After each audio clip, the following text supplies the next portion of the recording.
Hey guys, good morning. Zombie Elish reporting in. Had about 4 hours of sleep and woke up. Couldn't sleep anymore. Too much on my mind. So we're gonna be starting early today. I didn't want to start the Dwarves campaign this hour. So we're gonna be doing final Chaos Science campaign for now until they change the patch again or change the game. We did yesterday 2 of these runs, Chaos Science 2 and 3. In case you missed it, you can check it on Twitch. There are highlights of the end results if you don't watch full videos. But short story, the state of the game is exactly the same, if not worse, before the update. What's gonna be different this time on the Chaos Science 4? We're gonna do the same again, go back to the Chaos Wastes, and this time we're gonna declare war on everybody. So, the Doomsayers are appeased, thinking, you know, the AI does better when they're a ward player. Which just almost makes no difference if you ask me. Let's go. This type of runs last like 3 to 4 hours, depending how much we are observing. So you can expect Dwarf campaign after that, right after that. I'm gonna have lunch and Dwarf campaign is gonna be after, if I don't fall asleep sooner. Oh my god! Have you seen that shit? Holy shit! What Hey the ho! hell? Yoo-hoo! Any good advice for good head-to-head campaigns? Sorry, can give you any advice there. Don't play multiplayer and don't play these campaigns either.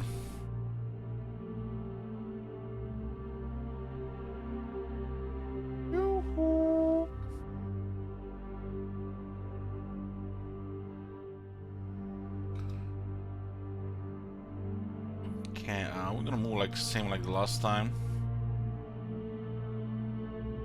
We have 2 mods on, Decline Diplomacy and No Fog of War.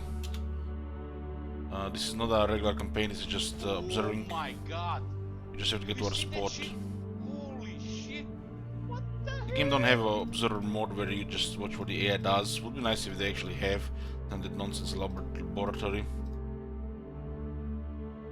This is, you know, the closest it gets to observing player-led being the observer. If you guys missed yesterday, Have you seen that shit? thank you Ned and thank you Katama. What the hell? If you guys missed yesterday, the patch notes, to the beta patch, the King's Shilling, they fixed the bug with one army with the Vampire Counts, Lizardmen, and Vampire Coast. It's nice to see Vampire Coast actually getting more than one army. Vampire Coast, Vampire Counts are doing exactly the same as they were doing before. No changes in the last 2 campaigns. Even with the extra armies, they're just doing exactly the same, not doing any better at all. While the Lizardmen are more overpowered than ever.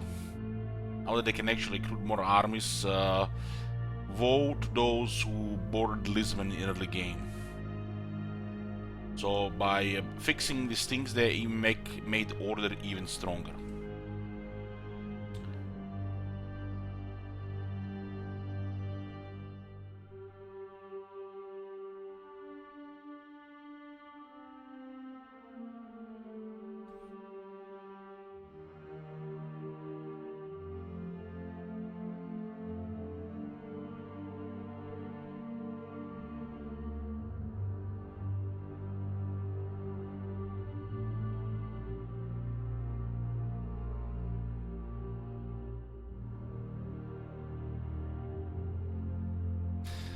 Wow, Soap, that's very interesting.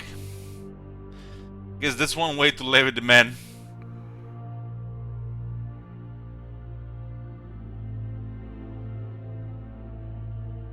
So they recruit army here again. These guys are idle. This is Zubar make the same move like the last time.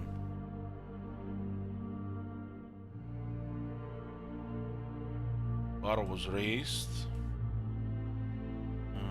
Strange, this time they didn't start with the second army immediately. You can see Satosa, you can see they start immediately with the second army. The race that happened here.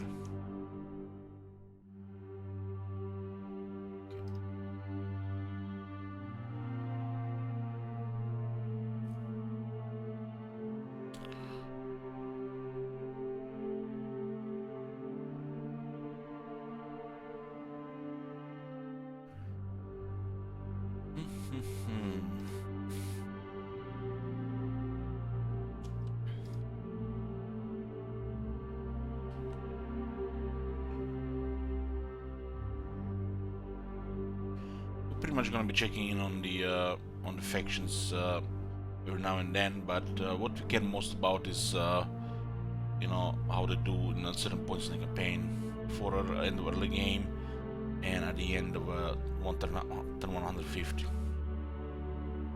This is 150 turn science. 150 turns is more than enough to see what's going on in the campaign.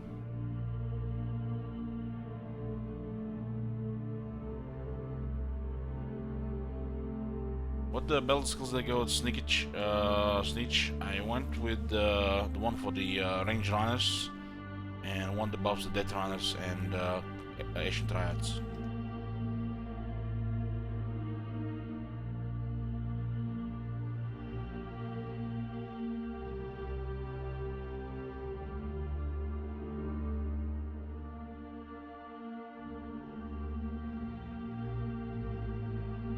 Yeah, and the last big patch, they fixed the slow end turn times.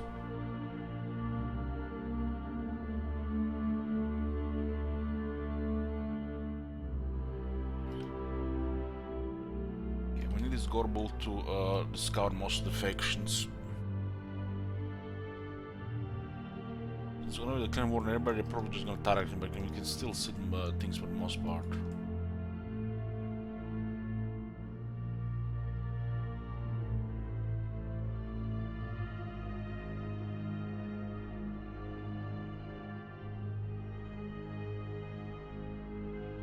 Funny thing is, I put my CPU to default clock, and I have not noticed any change in performance after the that out is released.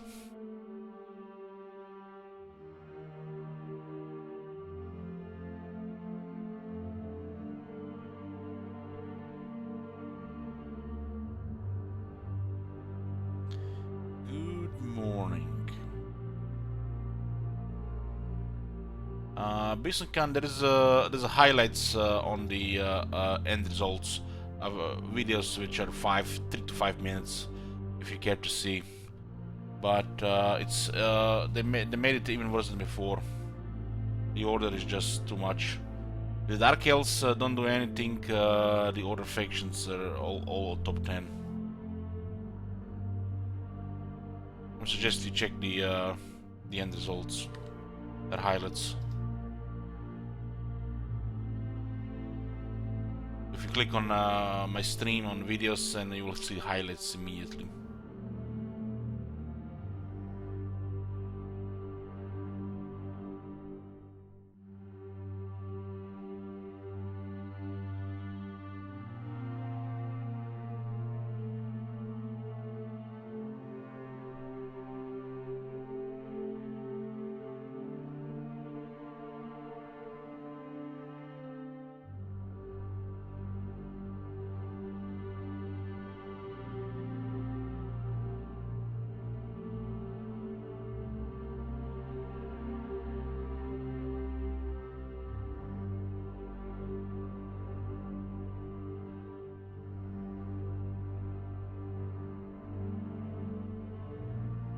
The Dark Elves can win against the High Elves, and they can help you against the Order. It's pretty much the only faction that does can do really good against Order.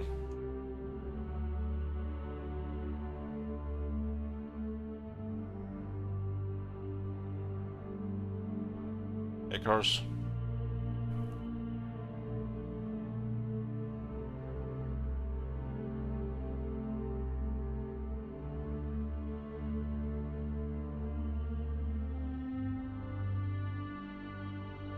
definitely gonna be a zombie today. Maybe those dwarf campaign gets a spark in me.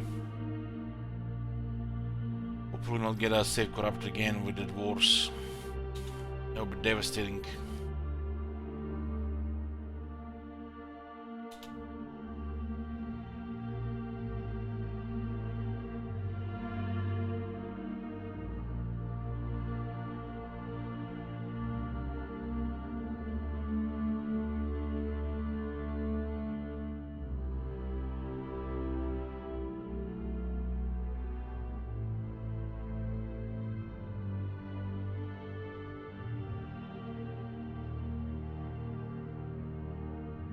Turn 10. So attack on the move. This time, the vampire counts didn't even take the moat. It's been garrisoned by this Tyrland. I feel like every Empire faction gets like 3 armies. It's unreal. And then usually, if they don't fight each other, they're too much for anybody. Blackrug, Confederate Bloody Spears. That's good.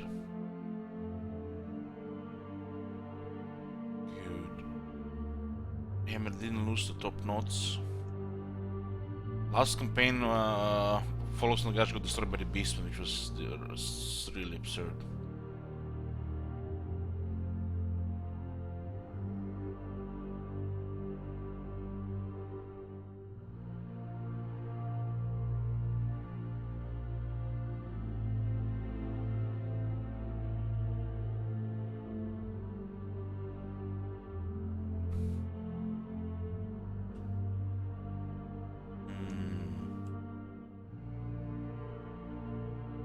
This tactless behavior feels broken like.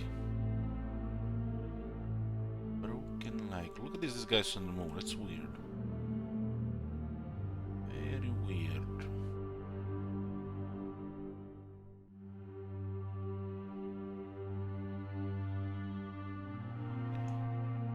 Let's see if the Malekith manages to keep his city this time.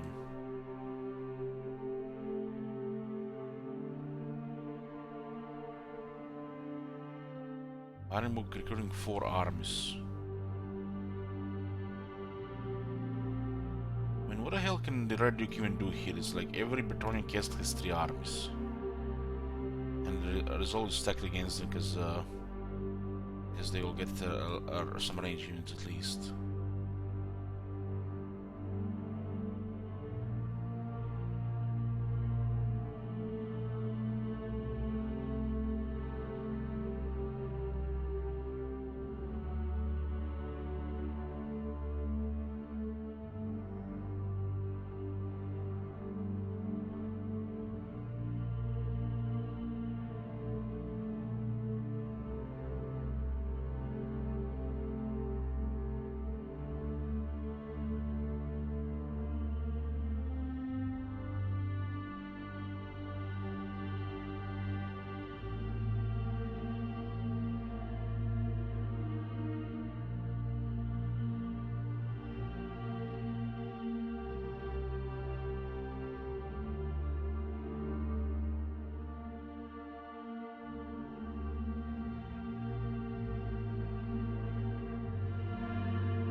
He's definitely one of the strongest Jam. Definitely one of the strongest wizards in the game for sure. That's the whole package. His faction effects are extremely powerful. He gets more money than anybody else from battles. So one of the most ridiculous economies in the game. He makes chaos look bad because you know he's basically what Arcane is supposed to be.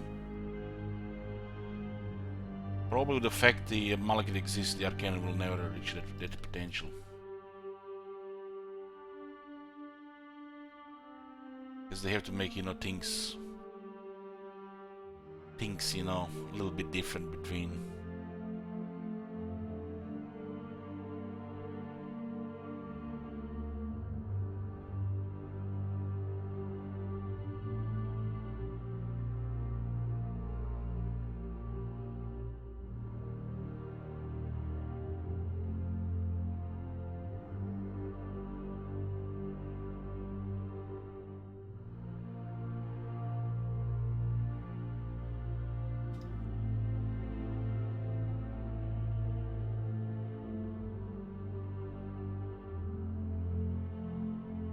Hide the armies in the northern chaos wastes and they'll just declare war on everybody. And we'll just see what's going on. Probably gonna target the Gorbul with Roman heroes, but nobody's gonna find us in the north.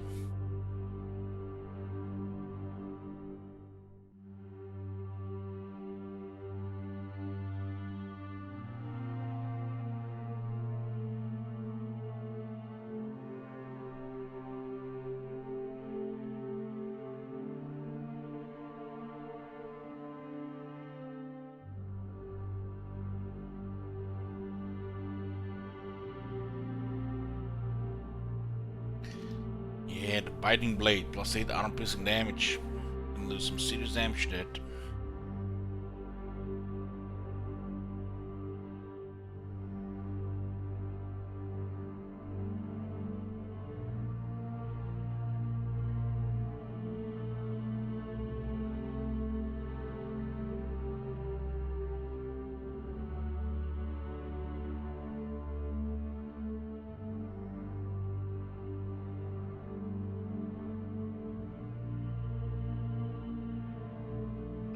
Just here.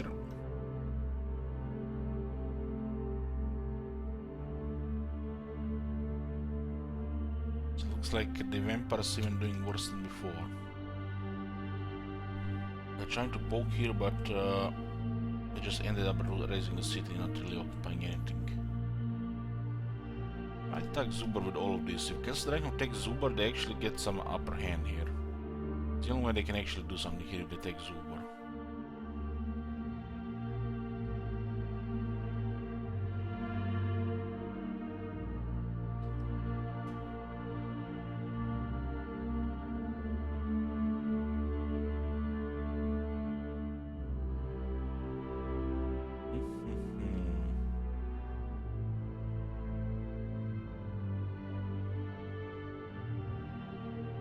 It says been repelled for the moment. It's nice to see that it can happen. The Dino army arrives, I guess. Oh, look at this. The Red Fleet have taken Wolves Anvil, but without the corruption, the city cannot be held. They just lose the rebels.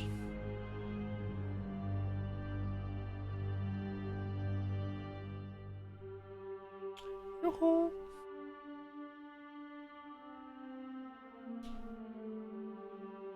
And the Tomb King's rebels are stronger than the minor factions on these territories.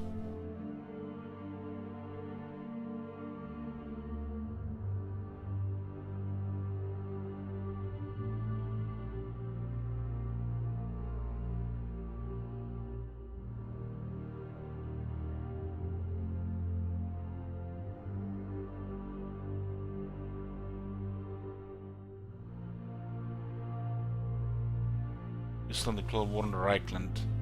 This might weaken the Empire in the long game if more factions join the war. It's the only time the Reichland and the Empire does bad, when they actually just fight each other all the time. Civil war.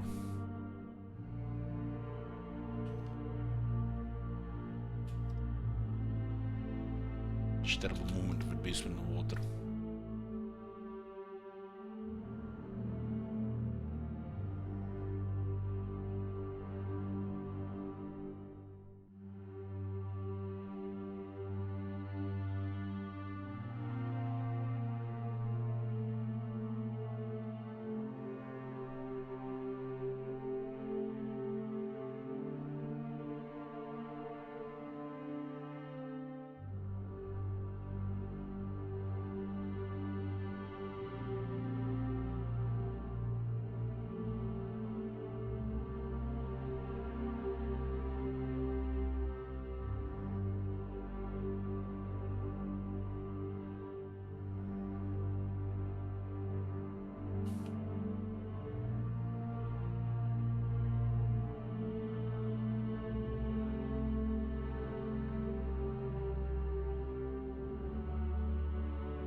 Full node has taken our time. Looks like the Geld will be expanding into our land.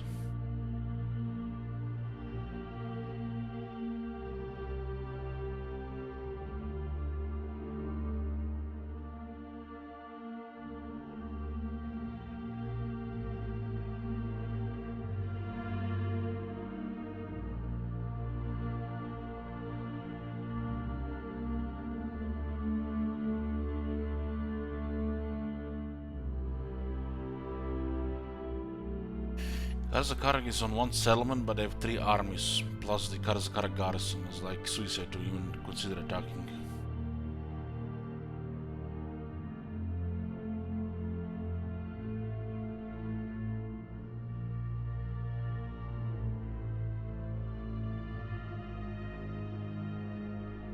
Well, the beastmen just hide, jump. They will never find us.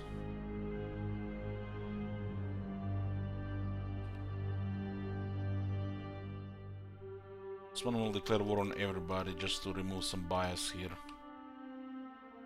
But it'll probably not cause any different results. It's kinda irrelevant. We only on legendary.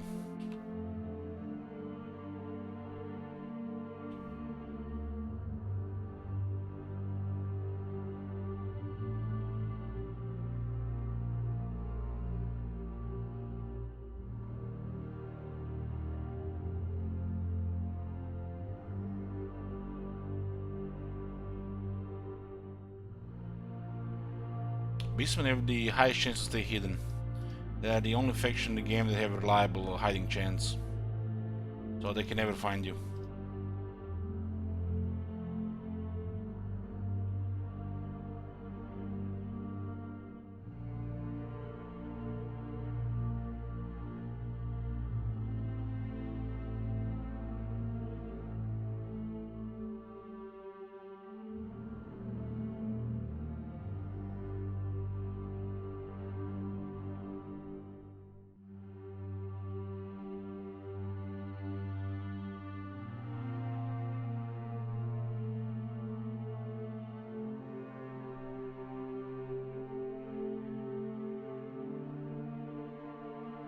A real total war game, Kappa. Total war is not does not mean that you fight with everybody. It means that you use all your resources for war.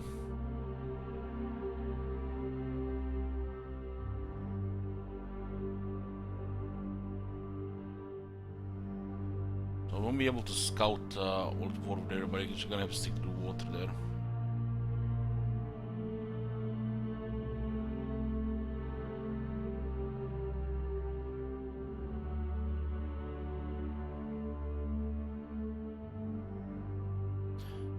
Then this Novo War mod, we don't actually know about these factions until we'll get there, so you can only see them on faction list.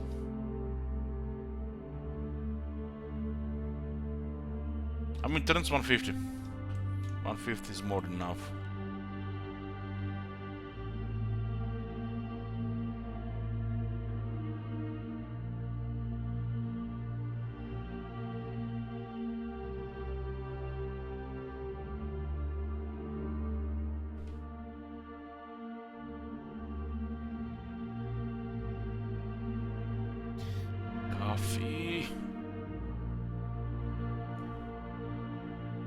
In the last Chaos Science campaign, they got killed on turn 50 by Ostland.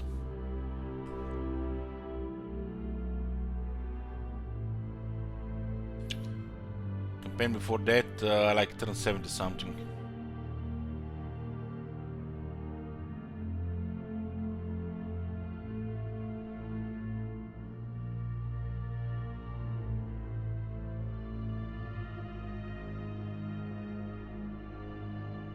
Can you imagine losing Dragonhof to Ostland?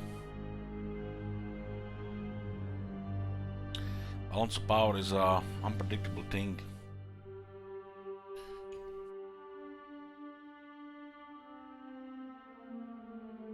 Not when it comes to Empire though, it's stacked for the Empire. For vampires it's actually quite volatile, the balance of power, so they're having a really difficult times.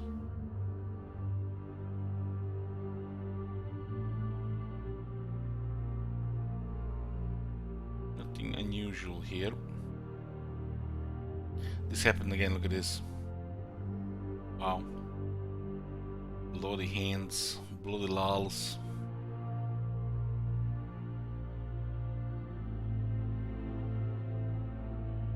Wars with one city, recruiting army number 4.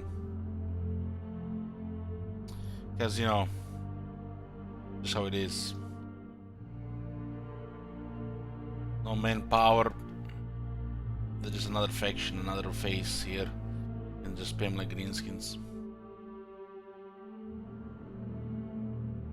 The fact that wars outnumber the undead and the greenskins is the most absurd thing ever. And they let this go for over 3 months now.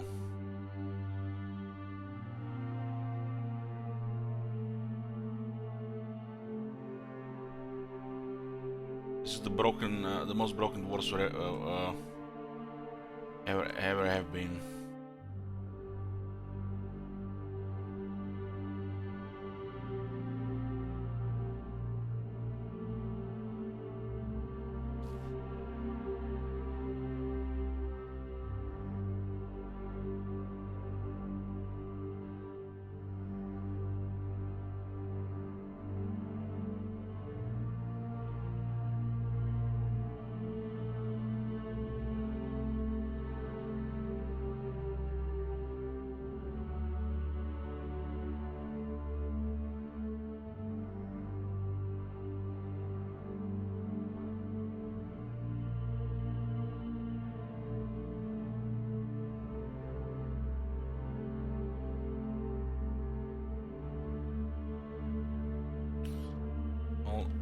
This is currently already stomping stuff, but the moment they confederate, it gets much worse.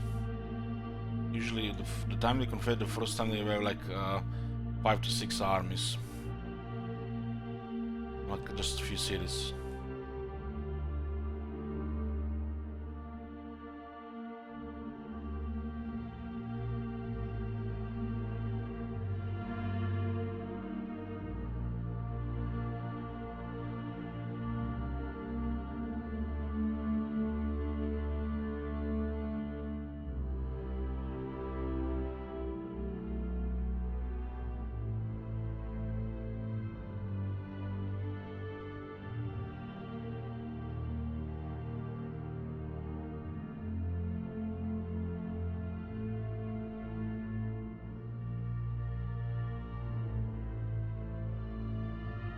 Look at the bright side, the settler still hasn't lost hammer like the last 2 times.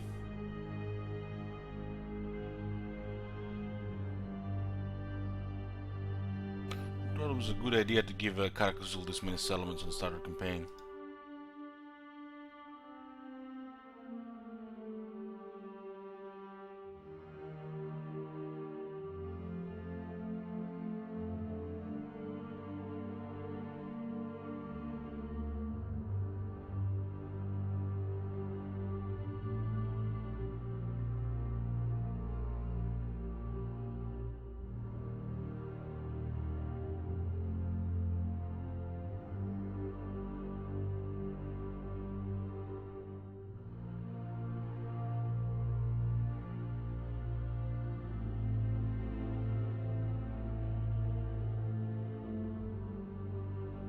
This time the vampires are going into Zubbar. These guys going around are gonna die mostly in attrition.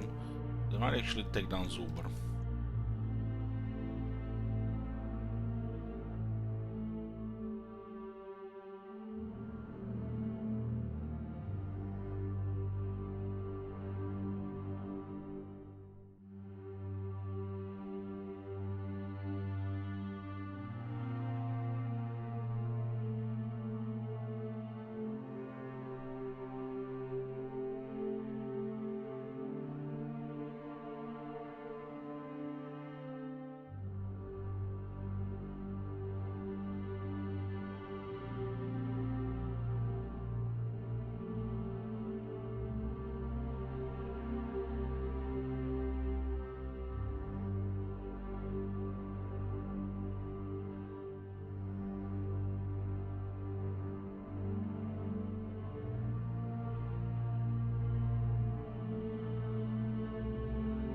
The new island, so there's always been there. Which one?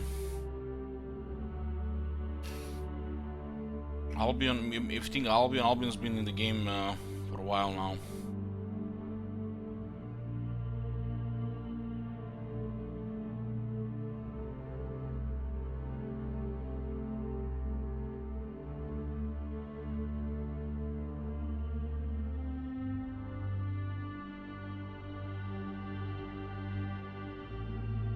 Used to be much smaller and without settlements, and then they made it bigger. Added one settlement, then the more settlements.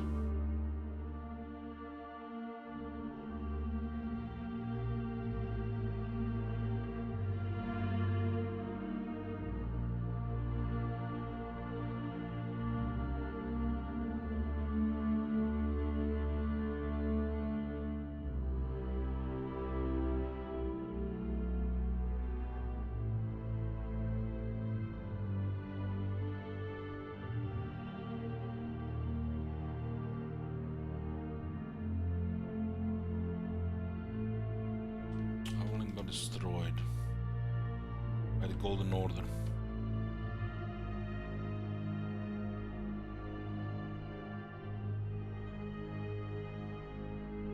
He's actually trying to take down Zuber there.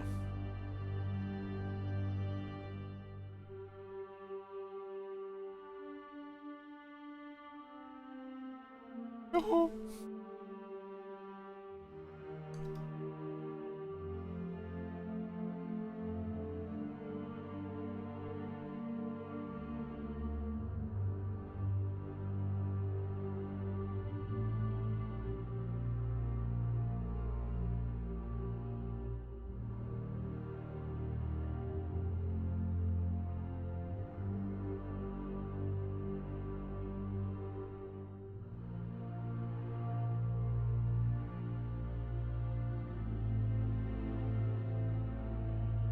What's going on with Dark Elves? Looks like it's good. They're not really killing each other there.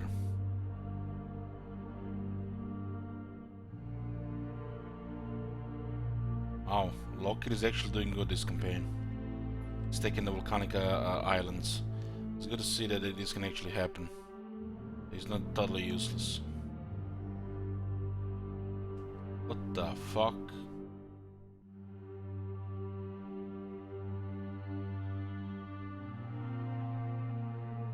Booker, we're not even at war with them if you're gonna be watching this.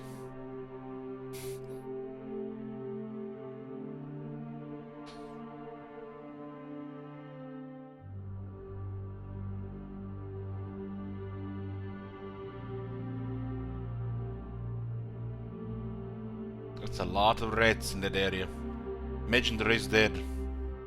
Imagine the race dead.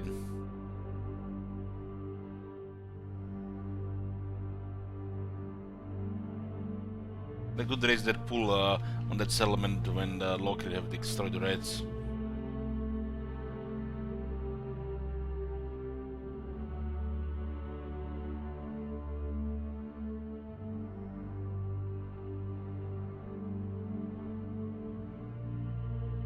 And they're taking attrition from the Imperial corruption.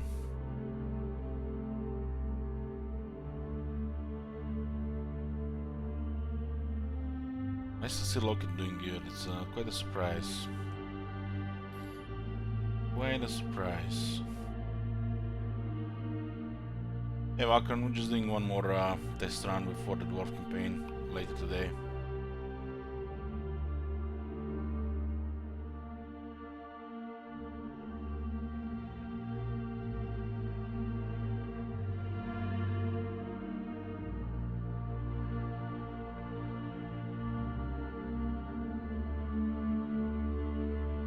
Marienburg is taking Coron.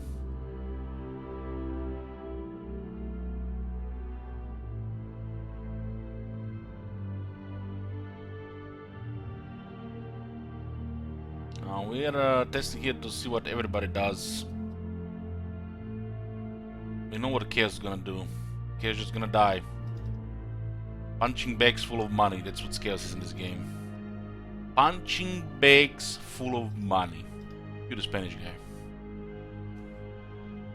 You don't have to science that. You're just looking the balance of order and evil in the world.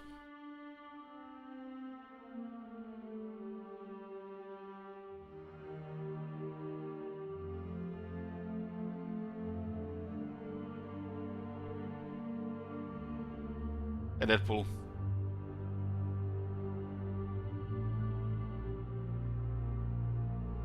I wonder, you know, what Games Workshop would think if they learned that the chaos in this game are punching bags full of money. All the greenskins are such a joke that even the peasants are mocking them these days. Do you think, guys, the Games Workshop actually cares, so they just care about that check they get every month?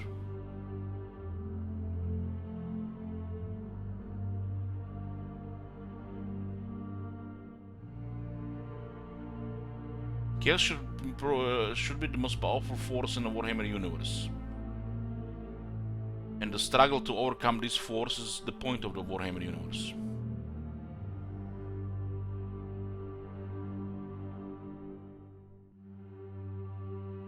The Game Workshop is actually reviving Warhammer Fantasy, from what I heard. I mean, now that CA has done all the work for them, no surprise.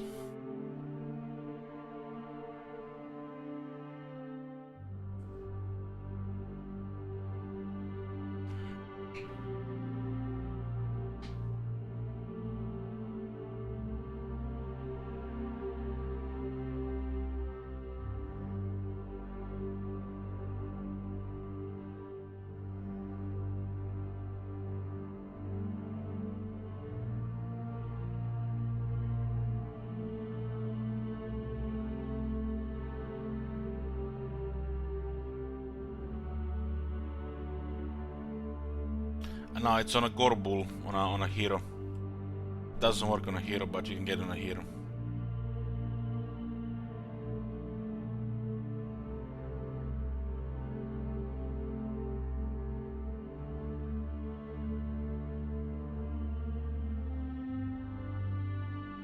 We still have to meet more factions with this guy.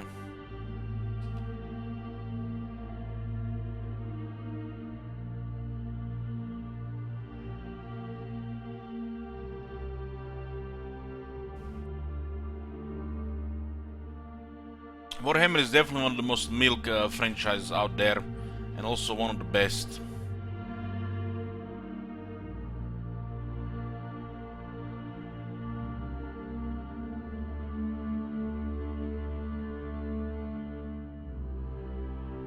There's something wrong with his sneakage animation. The guy also seems to get like a truck.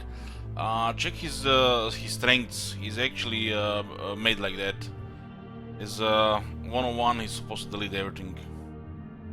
Check his strengths. Here, there is one stat he has that makes him special when he's fighting 101. His damage scales depending how much damage the enemy is. So Dual Link makes him a super assassin. Assassins are already overtuned 101, but sneakage is like even stronger.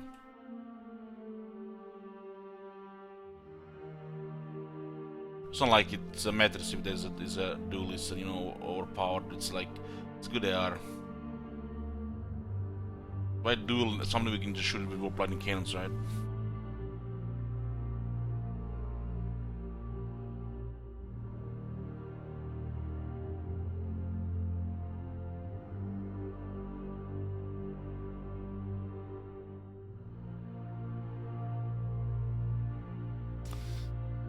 There's no such thing as bringing esport into a game. You can't do that.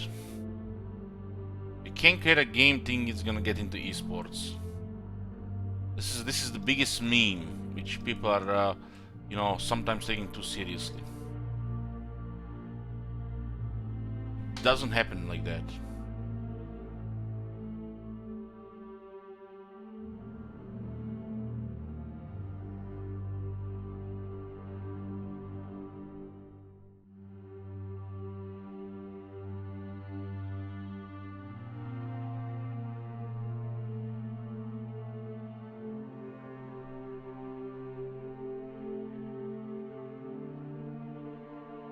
Even the games that are fit, for esports,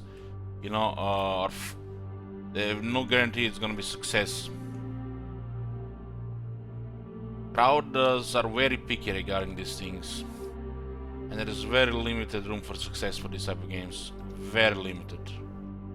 Most games will not even attract the right players with this, so this type of game just die.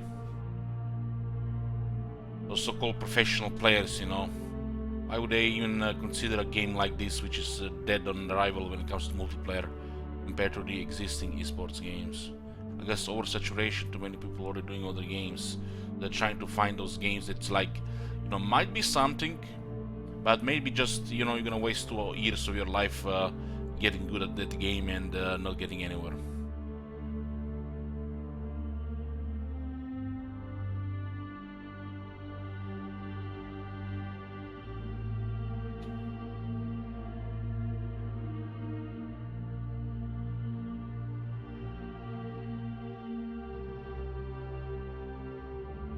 Yeah, well, like Thomas says there, esports need to grow organically from it being a good fucking game, yeah.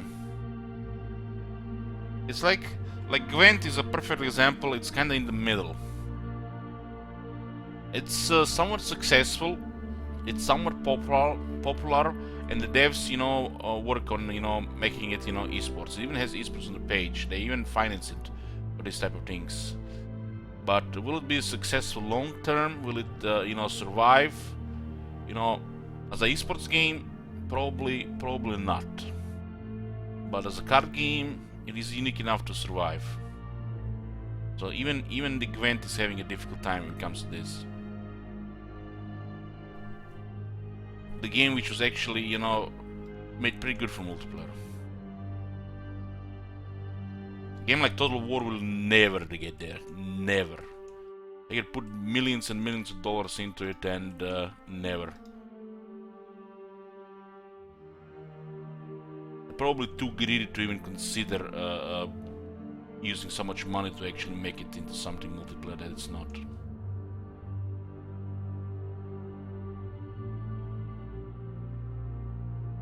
You have to attract professional players, which will attract other crowds. The crowd already has to be there. And keep in mind, these people have to waste years of their life to getting good at these games, to entertain the mobs. And then for just a chance at making some money. Why would they waste their life playing multiplayer in Warhammer 2 when there are better alternatives?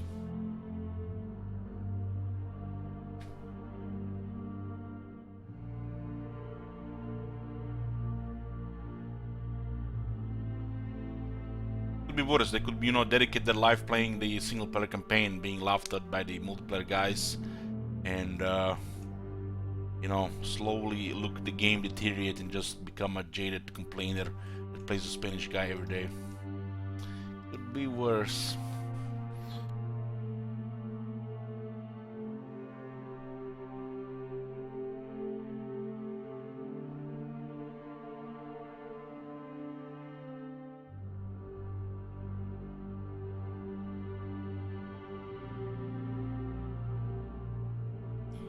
At least I have the streamer card to play in my defense on that one.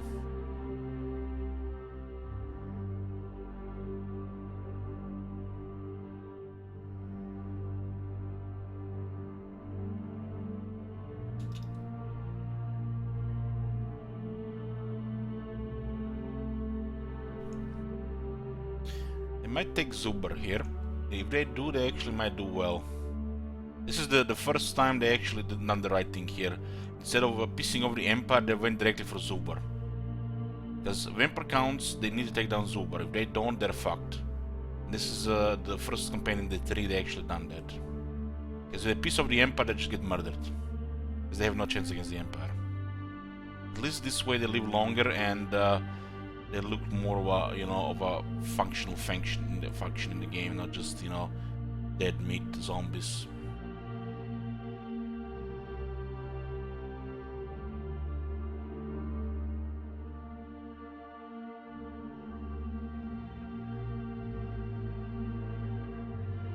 Well, you could make the multiplayer part of the game free, Azurani. That would be the right way to, you know, attract multiple crowds. So you can play multiplayer for free, but if you want to play the campaign, you have to buy those stuff.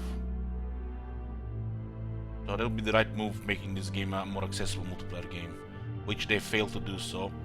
People don't even care about this game when they see the price. So if they knew what they were doing, they would make the multiplayer free. And they then would actually start some multiplayer crowd for this game. But no, that ball has sailed years ago.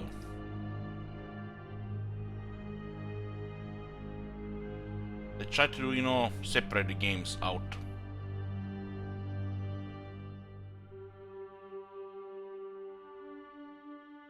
The people that come to play a multiplayer game here they don't stay.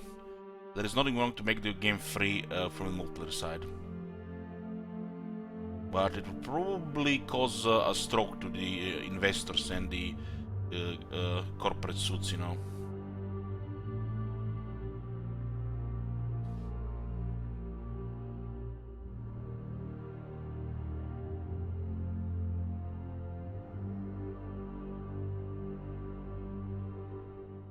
That's like the first.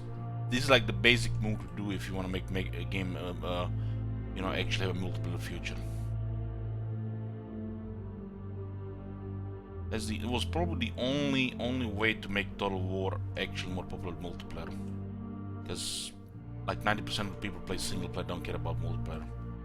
So by making the multiplayer side free and for everybody to play, was the only way to make this game more popular in multiplayer. Have any chance to actually develop, you know, scene Kappa.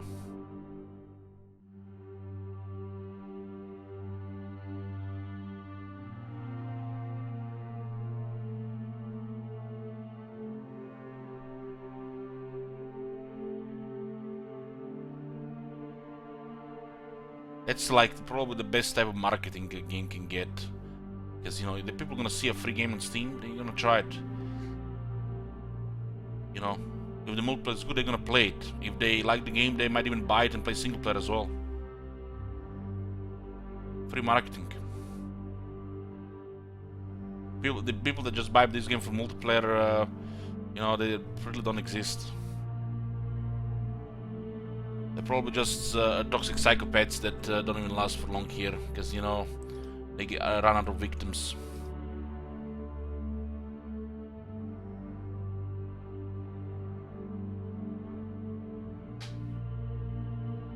Doesn't Fortnite do it? The multiplayer battle royale is free while the base game costs money.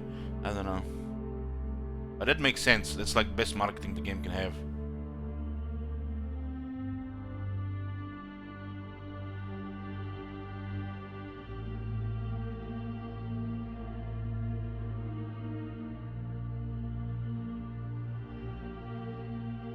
Most people watching multiplayer don't even understand what is going on. Even the Total War players, trust me, this Sagatama. So why they're watching? They're watching. They want to see some action. They want to see the two guys, you know, jibber jabbering, you know, get excited over, you know, some stuff they don't understand. And they want to see, you know, action. They want to see the charges. They want to see shit getting killed, explosions. They don't really care about the multiplayer part of the game. They don't really understand it. They're just there, you know, to, you know, see what's the fuss about. And of course, you don't want to see explosions and dead people.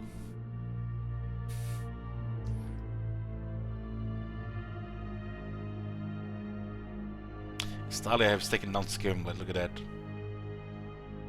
Tilia has taken Satosa.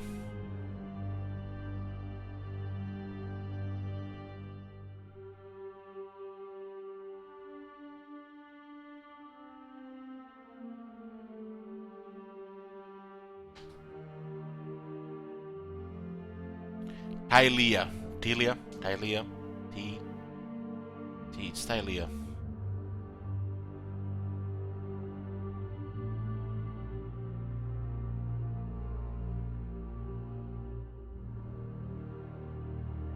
Well, it's a strategy game. Strategy games have learning curve. You have to understand it and learn it and get good at it to actually have fun. And for the multiplayer, it's like tenfold. You also have to be up with the meta and with the latest abuse and cheese. Holy shit, what the fuck? What's going on here? Somebody pissed off the wrong orcs. Somebody pissed off the wrong orcs. So this is the only part of the game where the AI actually gets somewhat affected when they're at war with the player. It's the greenskins.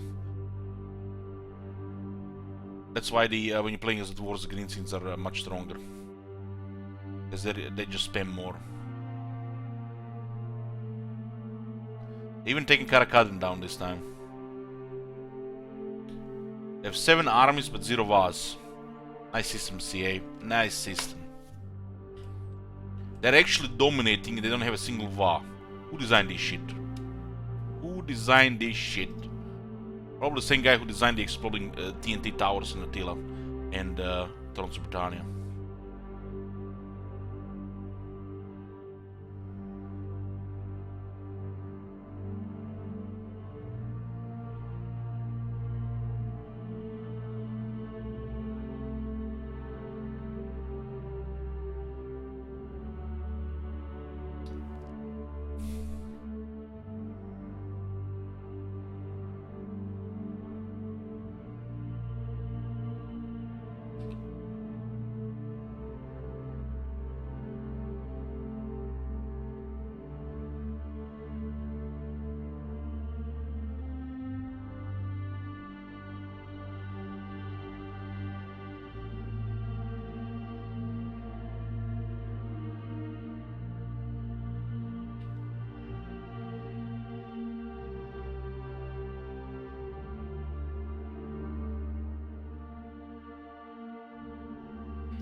Nice, the Slavonian has taken the Zuber. They're actually gonna have a chance now with the Zuber. It's like, I feel like the only time they're gonna have a chance to take down Zuber. It's too close to Dragonhof.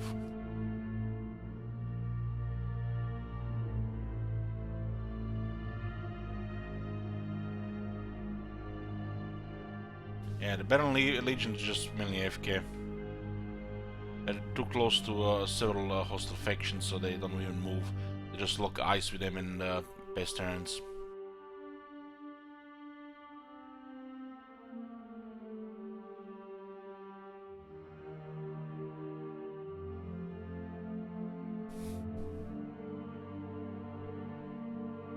Well, they still lose when the organ guns are put into equation. It just makes it even worse. See them crumble after all that.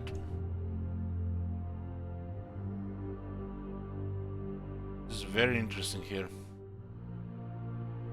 This is actually different than before, and we haven't even declared war on these factions.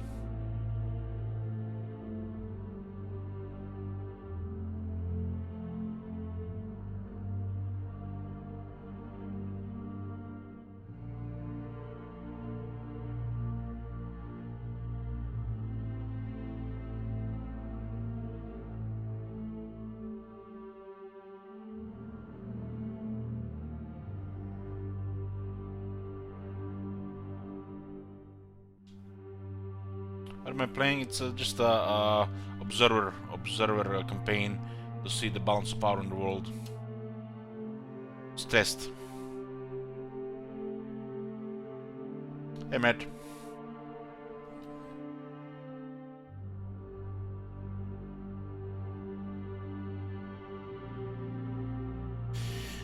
This is the third run we're doing, so we're doing a bit different this time. Booker suggested we should declare war on everybody just so that the AI gets a little bit better recruitment. Some factions do get affected by this, but most of them just stay the same. How do you activate this? Well, we start as Morgur and we just move into the Chaos Waste and AFK there. We use the no fog war mode and skip decline all diplomacy mode. Then we just observe. We're playing as a faction that has almost no impact on the campaign. So we see what the hell is going on.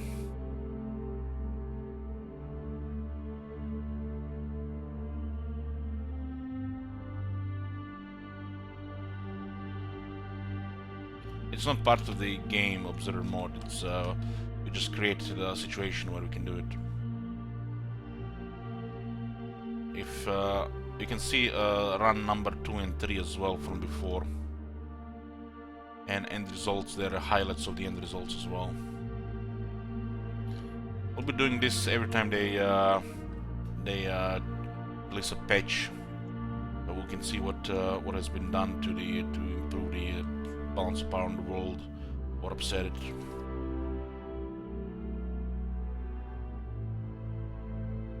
Since we are playing on a beta patch.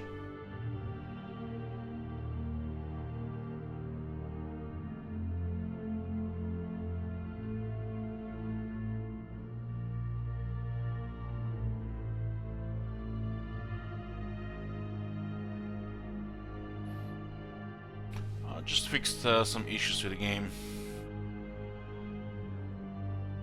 You can read the patch notes here.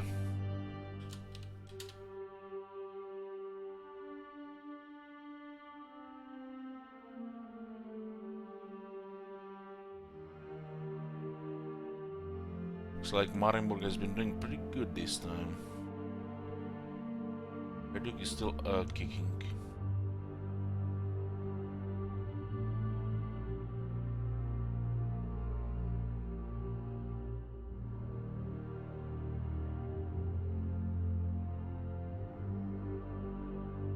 They fixed the bugged factions that could only have one army under regular conditions, but it hasn't affected the balance of power on the wall at all.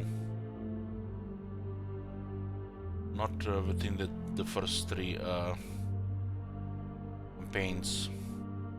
This is a fluke here because they're taking down Zuber. That will definitely be a little bit more challenging if the player is close to them early game.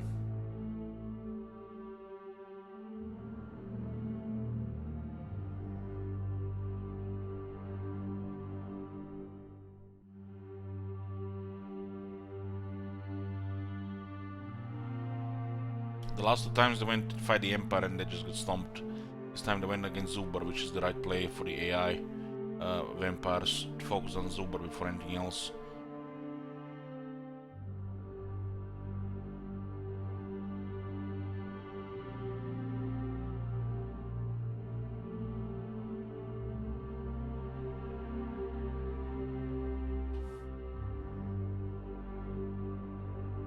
Oh, the red eye didn't last long. They already got stomped. As the music, it's a YouTube playlist.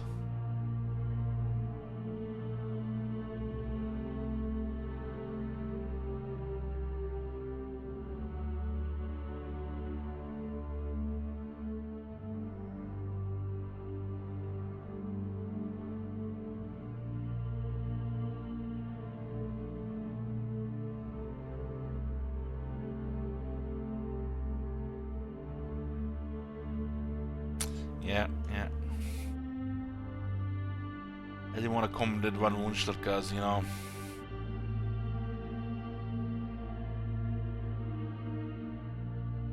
different teams know.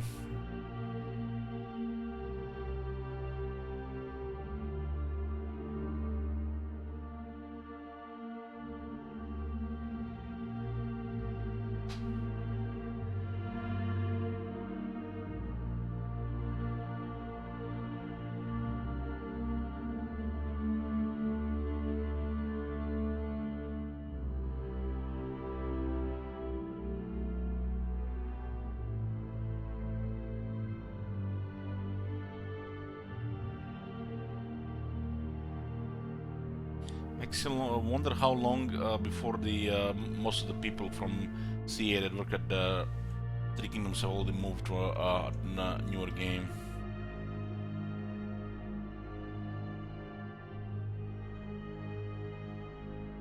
I mean, the new project.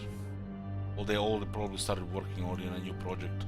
That's just a skeleton crew patching and making DLCs. Morning, Jab.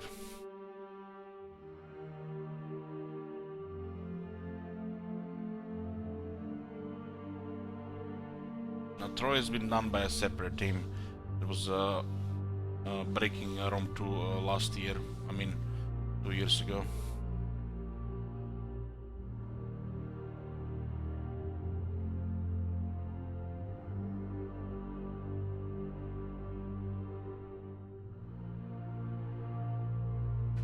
I think me, Jab, somebody else give the sub. Think I give subs to my own viewers? Crazy? What the hell would go broke? Space pay $5 to get a fraction out of it.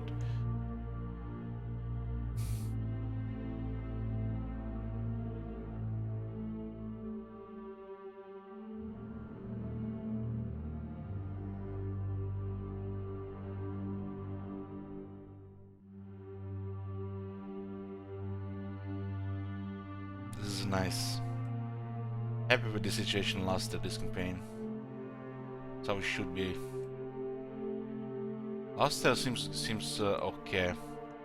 The fact that Itza doesn't do it every time is great.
So this guy's already spawned here. Interesting.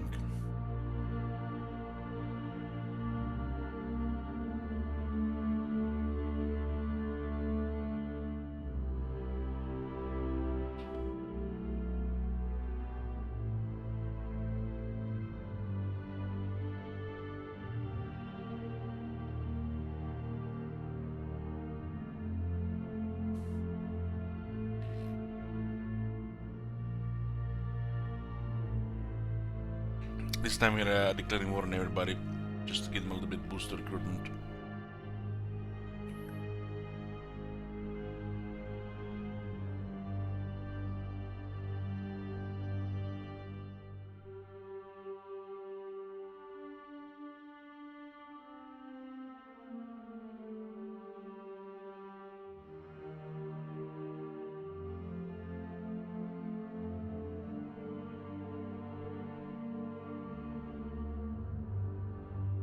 It's Ginskin arms, but where the was that?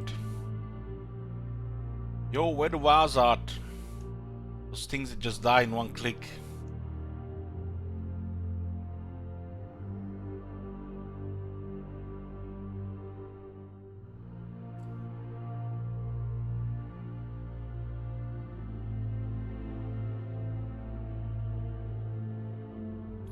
It's like Follows on the Gush getting melted.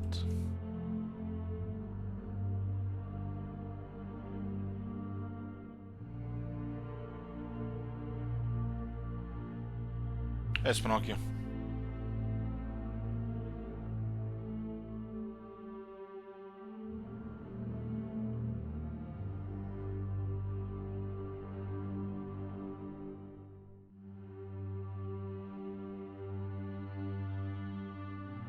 It's convenient, you know, for them. It's like if they change it, you know, I'll be surprised. Everything's convenient. You know, this is a disaffection of some people. You know, it's convenient.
Stop block right now. We'll check it out. Any ETN dwarves? It's later today. No ETA really. But I feel like I'm gonna need to take a nap before we start. Reichland rank 1, Black Krag rank 3, Nagan rank 4, Solana rank 6, Celestar rank 7, or top 5 that you can see.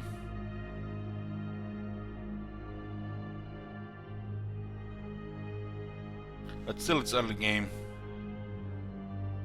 So it doesn't mean anything yet, it's turn 55. Another 15 turns of early game.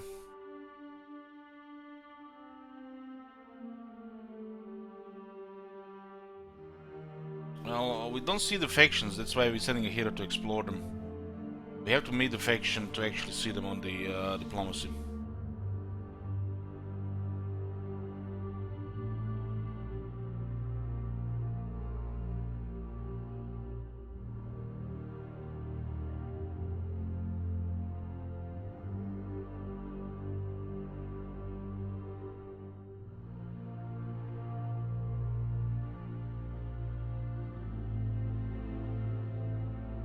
What's the biggest problem so far that breaks the balance? The Empire and the Dwarves.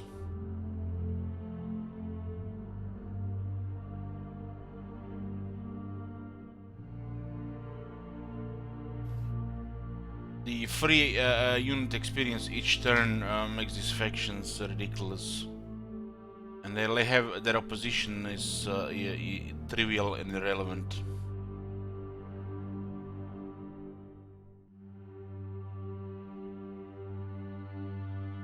Also just went out of control over the updates, while the Empire has just made straight up overpowered.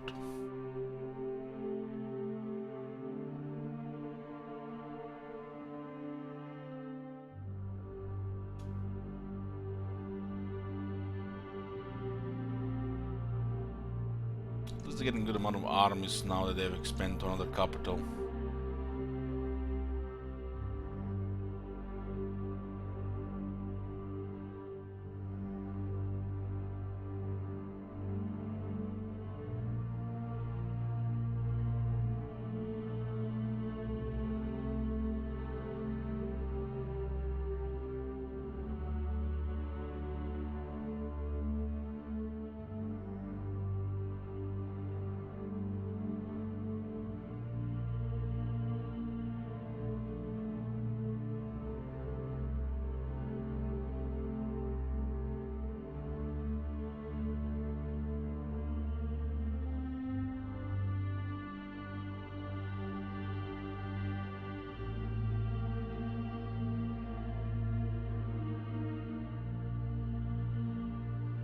Damn. Took them only 58 turns. No sarcasm intended.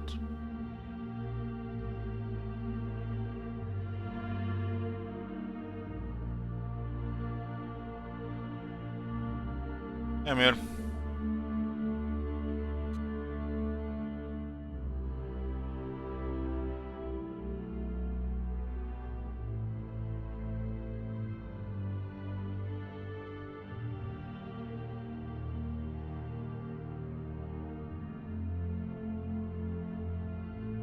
Carcassonne just declared war on Crown.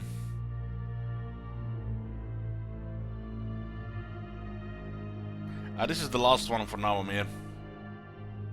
After this we're going back to campaigns.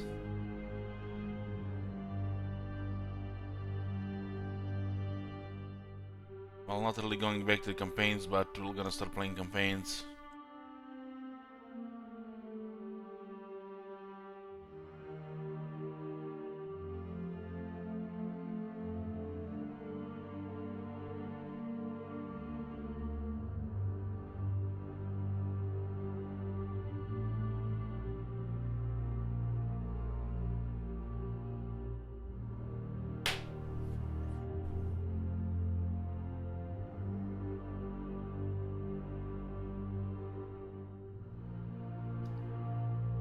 Greenskins have lost their capital to Black Hawk has lost their capital to rebels. This is just Sun Rebellion.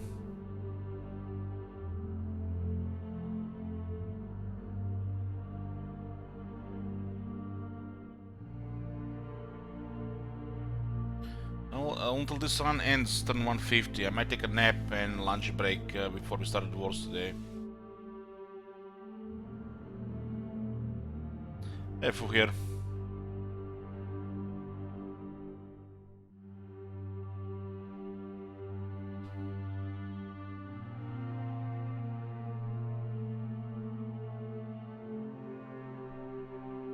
Can you imagine losing a faction capital to rebels?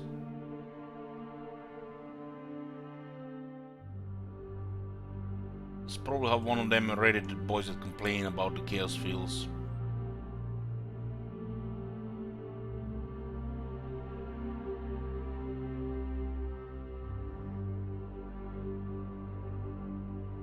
Yeah, I woke up, couldn't go back to sleep, too much in my mind, so I decided to do one more science run. What's the goal of this experiment? 150 turns, and to see who top 10 factions at that time. See the what's the discrepancy between order and chaos. Last run, actually, all factions top 10 were order. Yoo-hoo!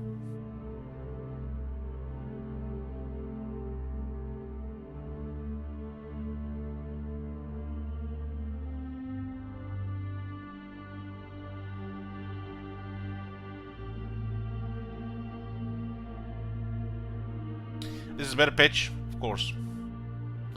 Of course.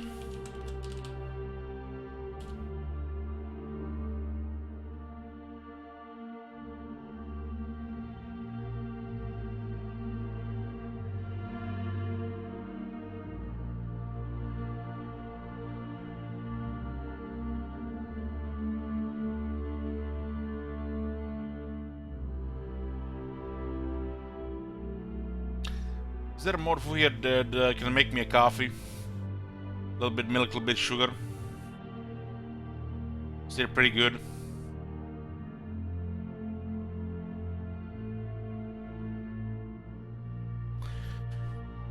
Yes, Manglix, they play little games as well? Not really, no.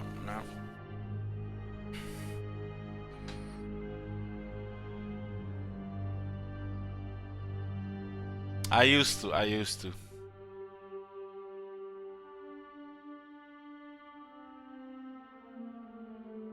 I'll be trying Total War 3 when they release, but on the dead, this thing just Warhammer. People could request other Total War, but nobody cares about it.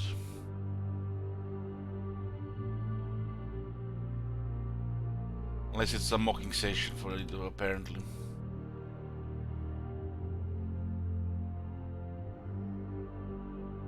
Somebody almost requested Rome 2 last month. But the madman changed his mind.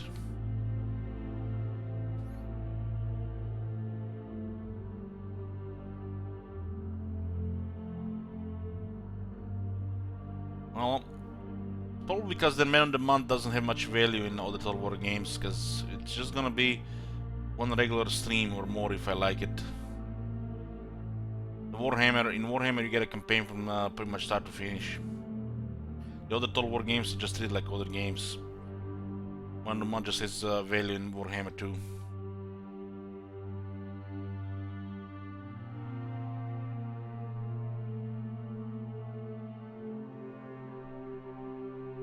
Funny how most of these people don't really care about the campaign after the first day or two, but they still expect Mr. Streamer to finish.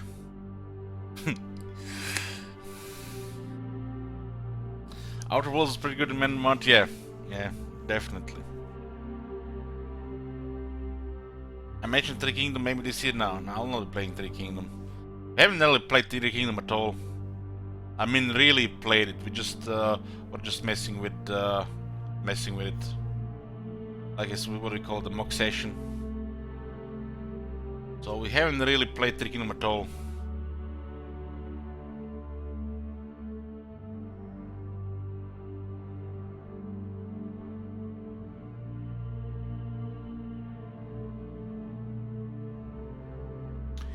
Chat new DLC? No, I haven't not played Three Kingdom at all. We had a stream of it like for 4 hours. It was a man-a-month request to install and play. but we're not really playing it now. Just complaining and not even trying to play the game.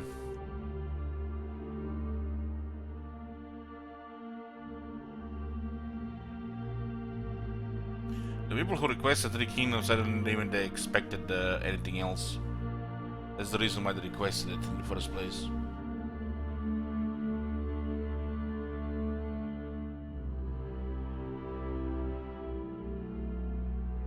Yeah, he can respawn anywhere in the world, Amir.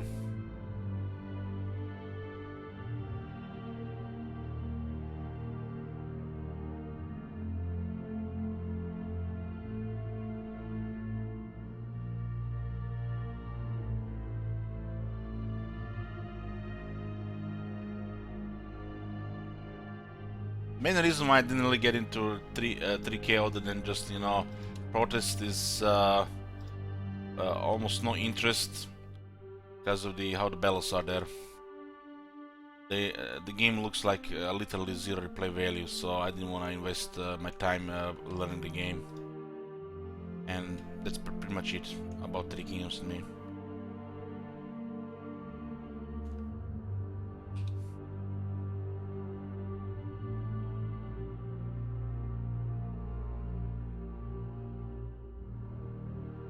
Turn 50.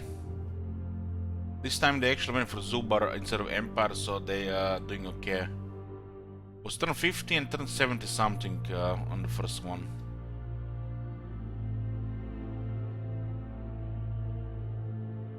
Three Kingdoms might be okay for 1 or 2 campaigns, Munchler. You know, just treat it like a Total War Saga. So might not be worth the full price then.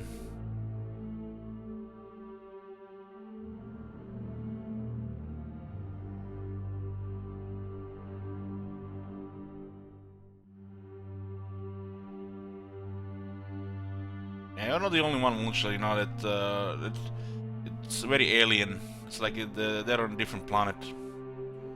So this is also why a lot of people don't have interest into it. They just don't care about that. It might be still interesting to see, you know, their warfare and stuff like that. But you know, when the developers don't care about making their warfare, they're really their own warfare. They're using 12th century trebuchets instead of the old trebuchets. You know, you see stuff like that. Do you really still see Chinese warfare when they remove animations and anything special about it and just make a lazy copy pasta? It makes battles boring. Do you really see the Chinese warfare? No, you just see another copy pasta. So you don't even get a new experience.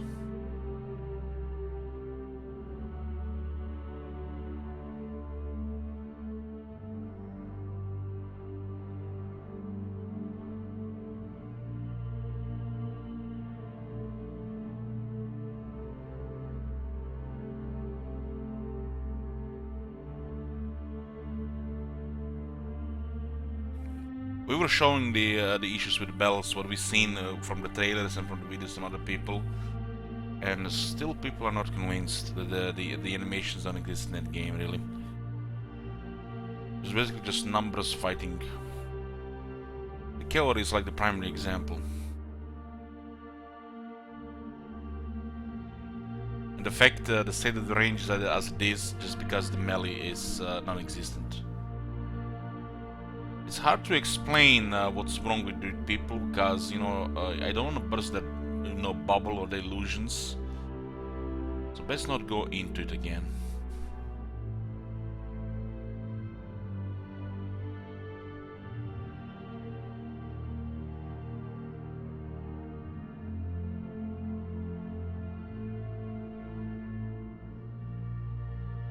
It's one of those things when you learn out about the game, you just stop caring about the game.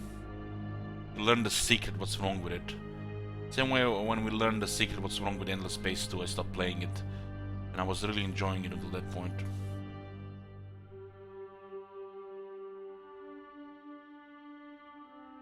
Such a nice, pretty game with great soundtracks. But it's all an illusion.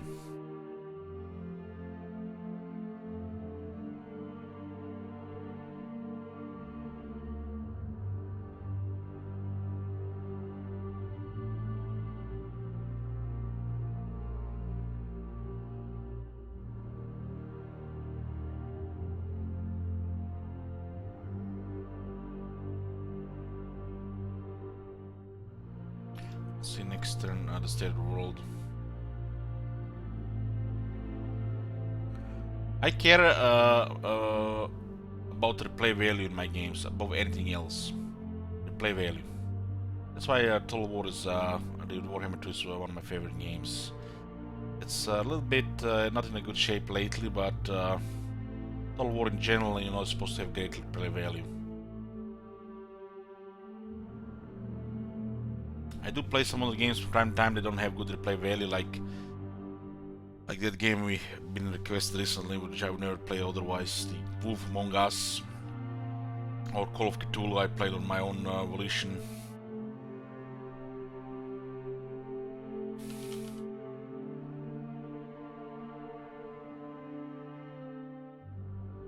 But I do stick to the games, you know, that I enjoy and that they do have replay value, so we can keep just playing them. Good games with replay value is like what's best. Instead of just playing a new game every week, trying to, you know, get a fix.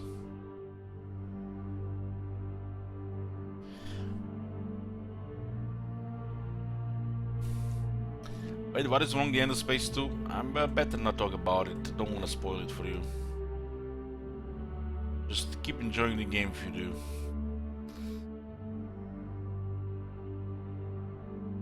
Oh shit, forgot to check.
Can we get a cam stream on Valentine Day, Ellie, so we can see you, our love, Kappa?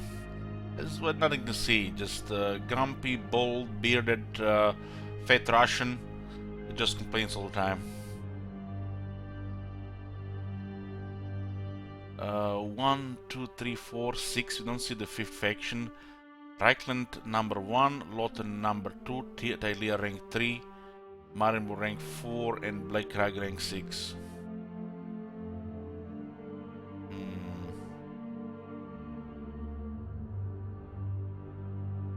There are 3 imperfections in top 10 right now, almost 4.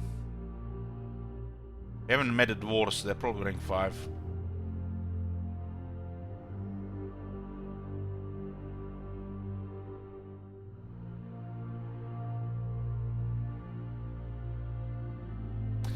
Well, this is one of those things, you know, I could be using Fu here, but I don't, because, you know, various reasons, but main reason is not to, you know, fill the screen, and another reason is, you know, so I don't have to think twice.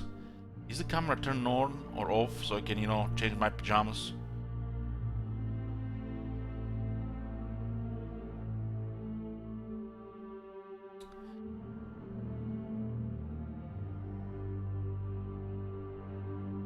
Hey, Sirolti.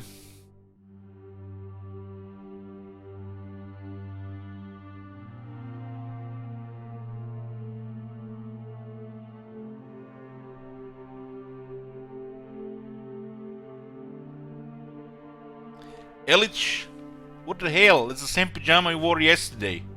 Elich, what the hell? Are you wearing the same pajamas you wore 3 weeks ago?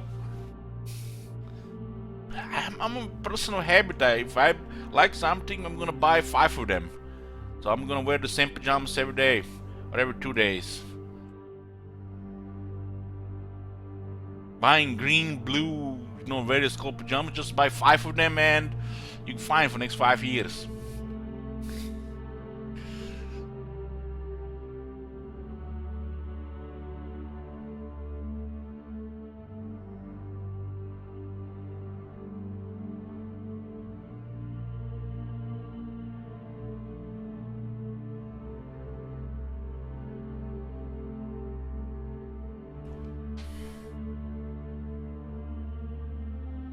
Using all that sub in silk pajamas.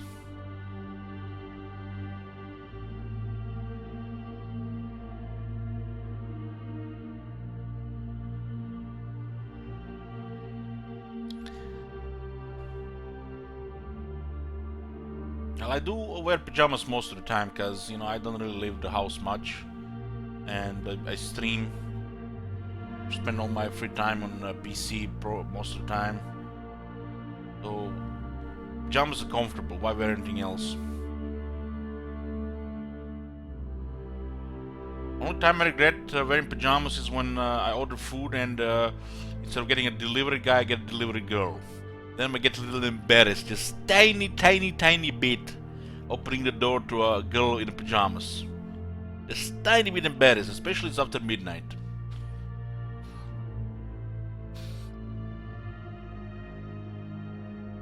Otherwise, no shame.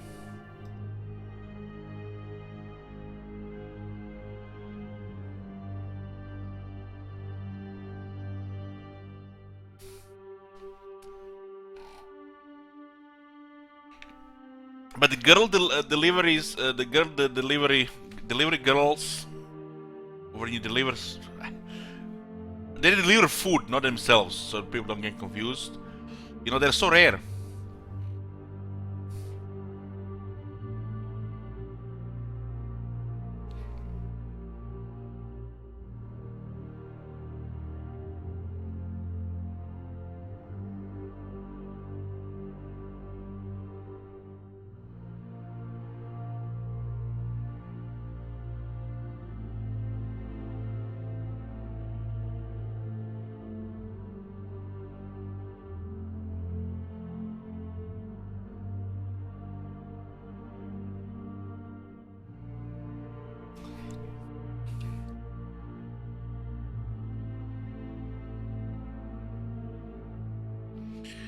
Still have to meet Karzakarik is here, so what do we have to for war? Southlands and last we declared war on most of the factions, so they will target that Gorbul. Nice save, Elish, but now we know that you open the door to girls out midnight wearing pajamas. Who do you think I am? I'm like Dr. House, save the money to the other hookers? What the hell? There's a struggling streamer here. Even if I make any money 1 month, 2 months later I'm broke.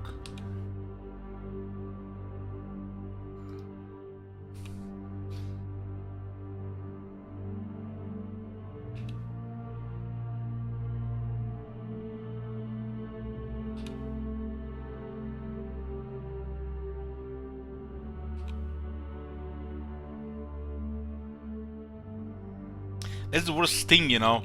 You make money 1 month, then you know start spending money, and then the next month you realize that you can't keep spending like that. And the month after, you have to save money again to so you actually survive. No consistency in income at all.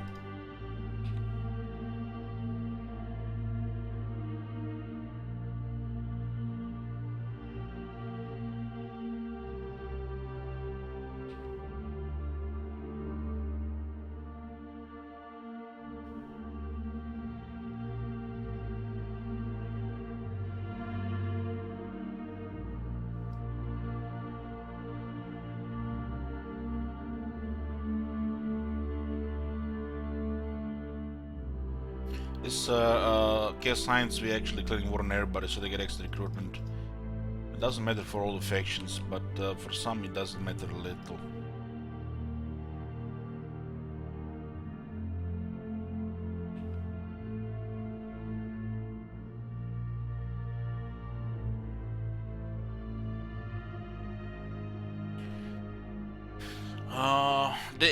Some Asian people do approach me every now and then.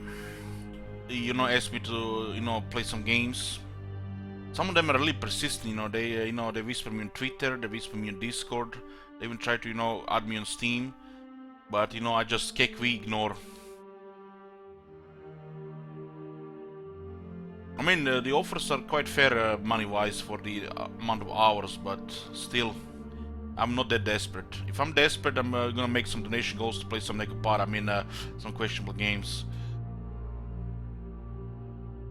And if I'm even more desperate, then I might consider the other things, alternatives.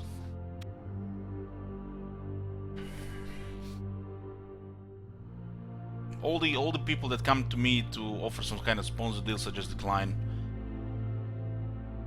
They do come, still sometimes come, you know, they, you know, ask if I change my mind or if I want to do this, do that, but no.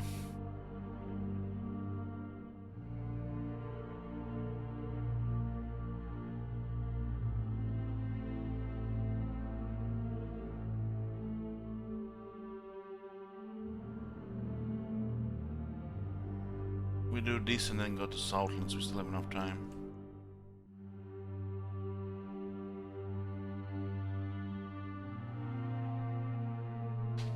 The sponsorship on even for a small channel like this is still worth more than donations if you do it. So you don't have to be at mercy of the nations to, you know, to go through the month.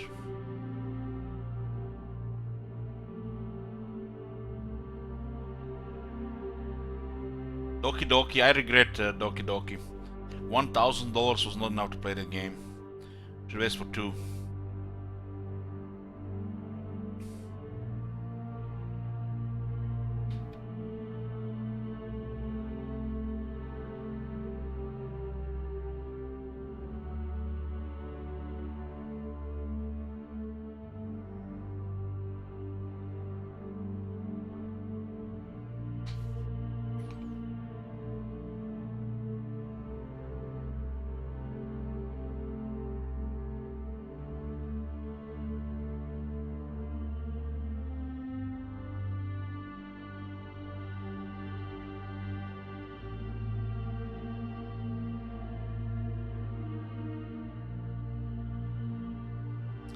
How many hours they ask on average in deals? Like, I've seen like one stream 4 hours, 2 streams 2 hours each on certain dates, stuff like that. But it's like 4 to 8 hours. Sometimes, you know, the deal is, you know, if you get a certain amount of viewership, you get money. If you don't, you get depending how much you got. They do try to, you know, exploit you if you don't meet the viewership. Some just give you flat flat price, flat rates. But most of them just want to exploit you, you know, to get their progress out. So it's up to you to get the viewers to watch that shit. But most of these things, you know, are not something I would ever consider doing, so I just refuse by default.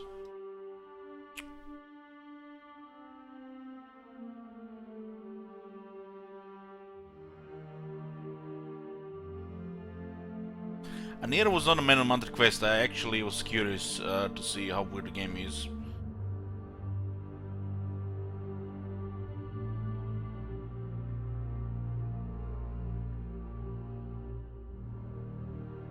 Yeah, that's the only way to survive, is really. If I was living in America or England or one of them, you know, developed countries, I would definitely not be able to survive on how much I make. Even with this, you know, Spartan way of life where minimal luxuries.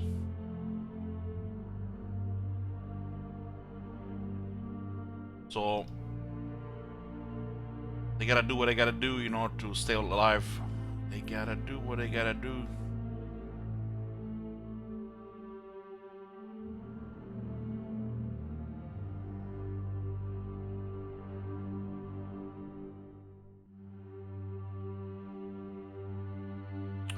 On my stream we have this Man of the Month thing instead. People may get Man of the Month requests by supporting the channel, which I can use to request stuff. My way of thanks, you know, for the supporting the stream.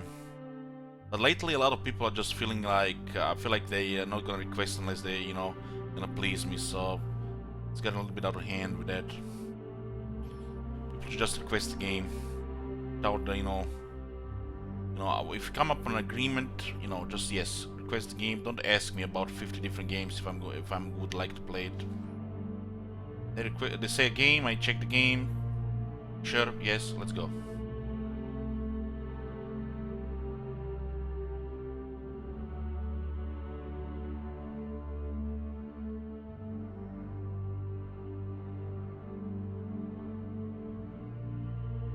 Well, this is not a third world country, so the dollar doesn't have that much value here, Rewire.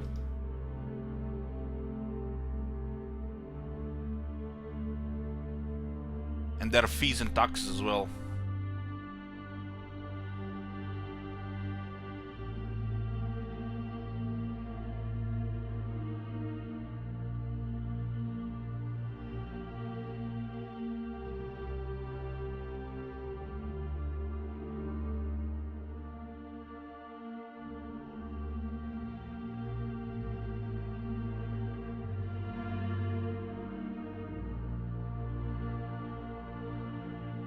I did play Frostpunk Swoop. If you missed it, check it on YouTube, other game playlist. We did a one run.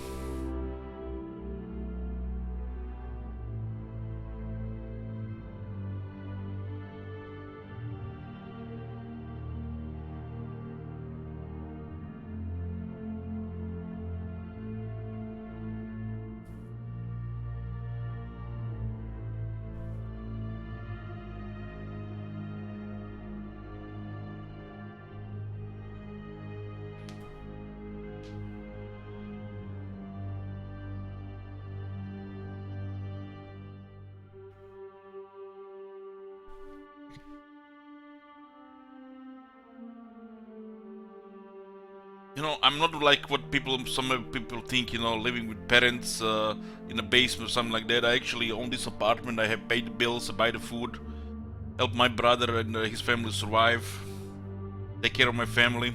This all has expenses.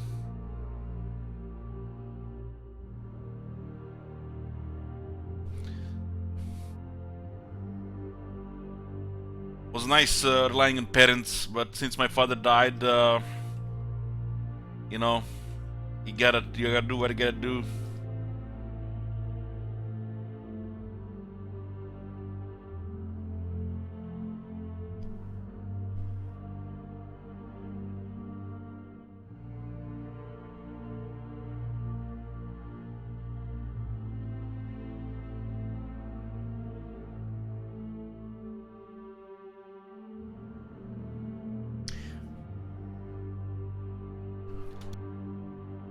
Both my brother and his wife have jobs and they barely make any money. They pretty much live from salary to salary, with not even having money throughout the month.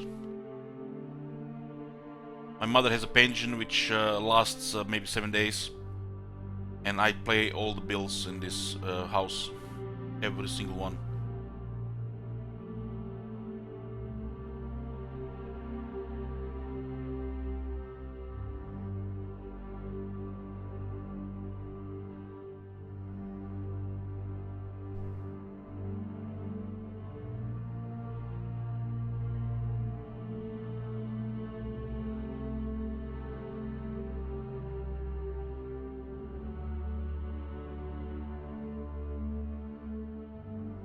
So imagine you have a family, you have a son, you have a wife, both you and your wife work, somebody's paying all the bills for you, buying most of your food, and you still don't have enough money to save for anything.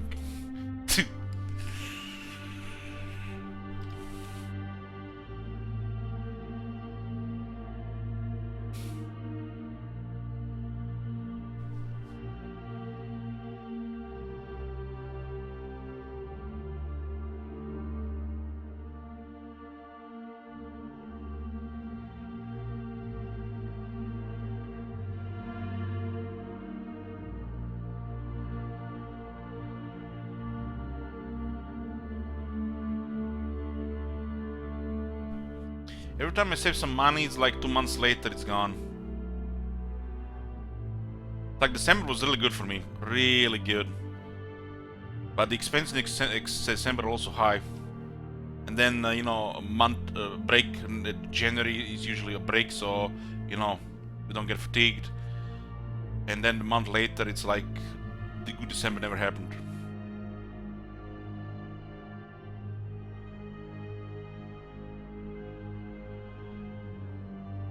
Back to struggling. Pretty much at the mercy of the fun state of the game. If people are supporting and watching the stream, if I'm enjoying myself. If I'm not enjoying myself, people are not enjoying watching it. Not people many watch, not people many support the stream. So I'm at the mercy of the CA actually, you know, fixing the game. What the sales like in Croatia? My brother is working for about $600 a month, and his wife for about 700. They work Monday to Friday.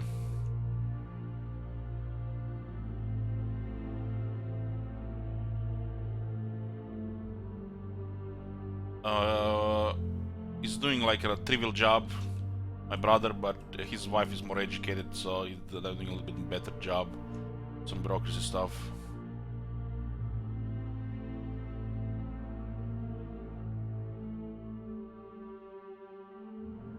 And his wife actually just going to college again to, you know, try to even make more money.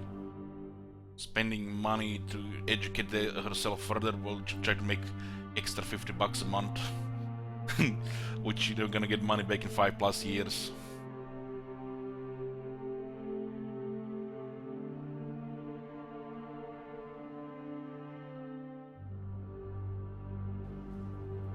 Oh my god.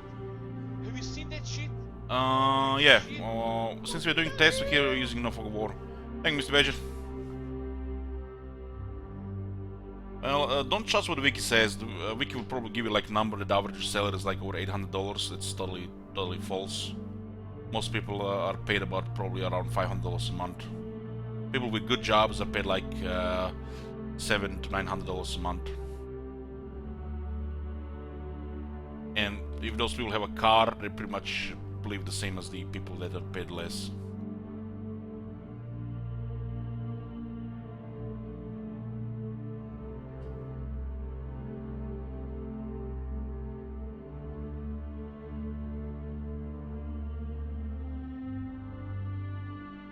Agron is rank 1 again in this campaign now, but for how long?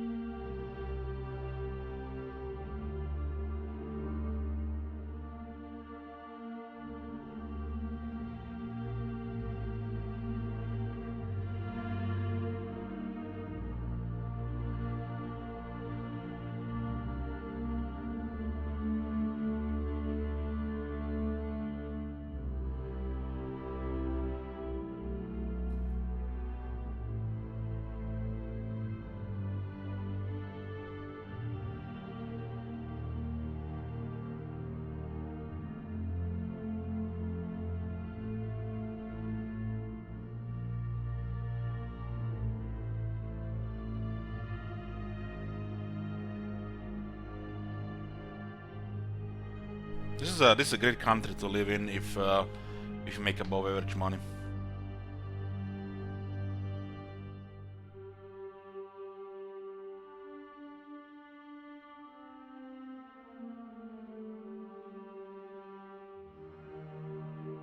Oh, Reichland went to war with the vampires finally. They were ignored for the most part since the vampires went on Zubar. It's the only time the vampires can actually do something when they just go push Zubar in the beginning.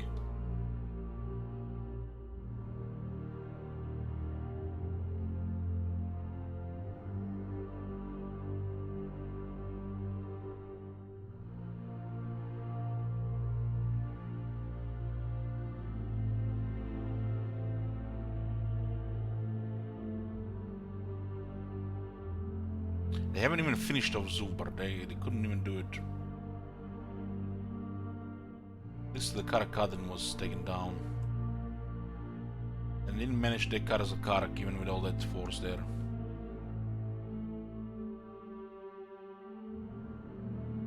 You can see this province here with this bad half-assed coloring of the factions that are in the Fiji Islands. When you see shit like this, you can see that they're half-assing lately. This was pretty much done by interns and janitors. Where's that premium content you pay for? Premium price. You see this? You see this? And then look at the new content. Rushed, half-assed, low effort. It's pretty much the state of the game lately. Half-assed. Half-assed without putting effort into it.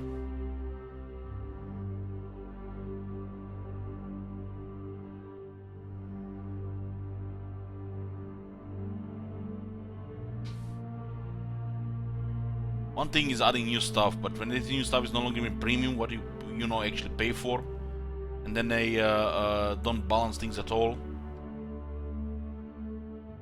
You know, changes like face turn times, you know, they don't last for long before you start, you know, finally seeing again how half-assed a lot of things are. Change like face turn times just there to, you know, to put a fog in front of you, so you actually, you know, thinking, you know, they're putting effort. But the real effort hasn't been done since Tomb Kings into Warhammer 2. Real effort, you know, and getting quality stuff. Ever since the Vampire Coast, they dropped a lot of effort. It feels like almost since the Vampire Coast got released, not many people are working on Warhammer 2 anymore. Everything has become so half-assed since Vampire Coast.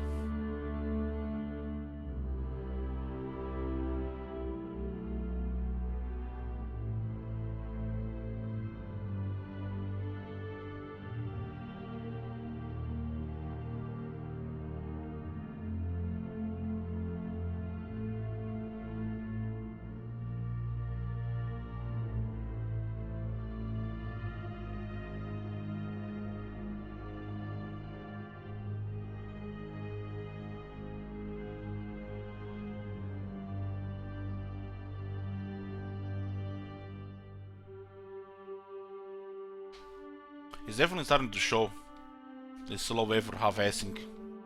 Don't get me wrong, they still do good stuff. They still do good stuff, but it almost looks like there's not enough people working on the game anymore.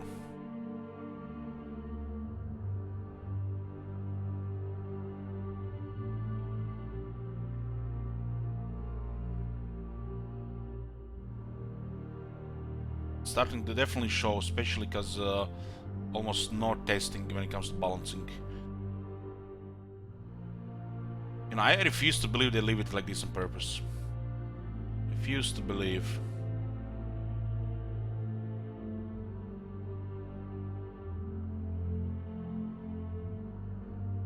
But they charge premium price for this.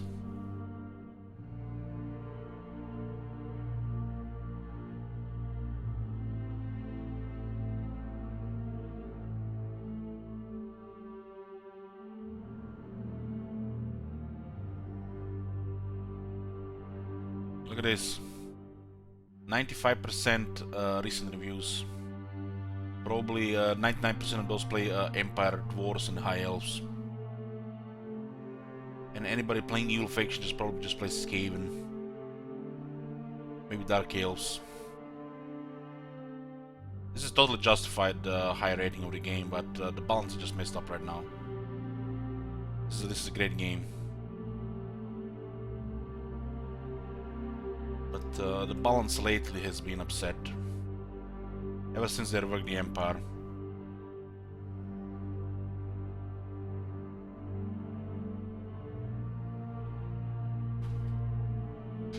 And they even said they hired a guy that works full-time on this. I guess he's not back from the vacation yet.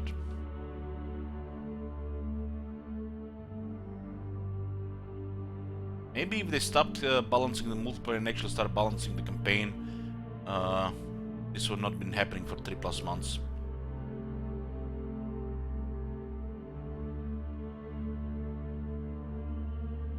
We've probably done more testing and the sciencing in the last 24 hours than they done in the last month.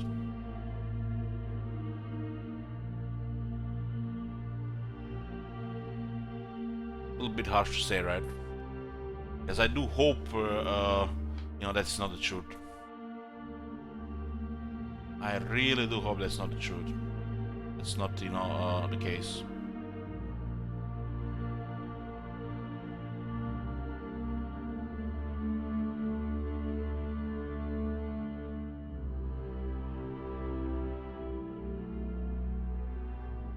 And again, these people, this is their jobs. I did dedicate my life to this, so I have passion for this.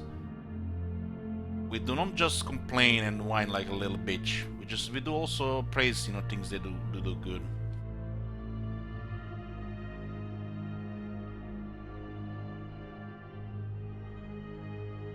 The people don't dedicate their lives like me and playing their game, so they don't have the same view or perspective in these things.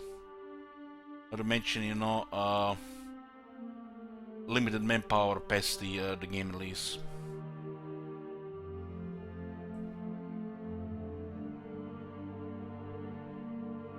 Ever heard of Summer Sea? Yeah. Yeah, there's too much reading, so I didn't really play the game a lot.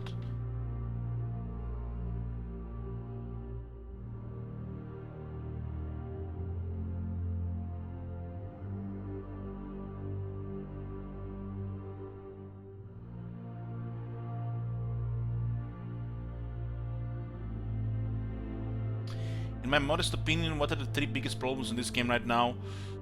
The balance of power in the world, especially the Emperor and Dwarves. Emperor and Dwarves probably fall in the same package.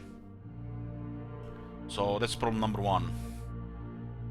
It's probably not a big problem if you're an Order player, so that's why not many people are complaining about this. Other than that, the biggest problem are the State of Chaos and the Greenskins. The Chaos is a laughing joke. The Chaos corruption is zero impact on the game. It should be a threat, it should snowball over time, it should make Chaos apocalyptic faction that just ends civilizations as the Chaos spreads. Instead, they are just, curious punch guy. And the third thing is Greenskins. The Greenskins have been ignored for too long.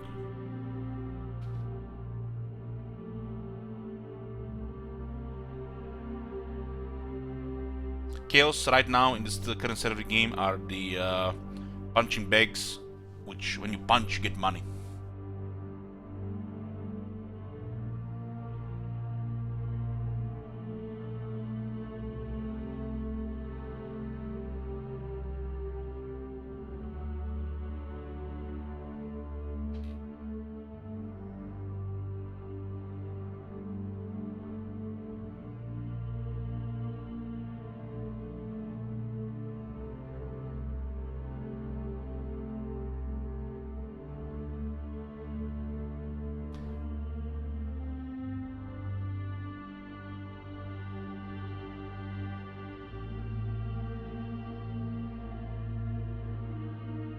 Yeah, I know, Lord Drago, especially in this day and age.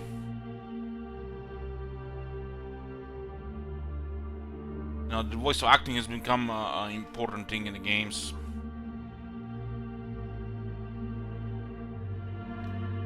It doesn't fit every game, but games like that should definitely have voice acting. Otherwise, it feels very low effort and people lose interest fast. It's like, I think the latest example of games like this is somebody tried to recommend me this. Oh, look at this. 40 euros. And I asked how's the voice acting in this game because I wanted to try it. And they said like there was no voice acting.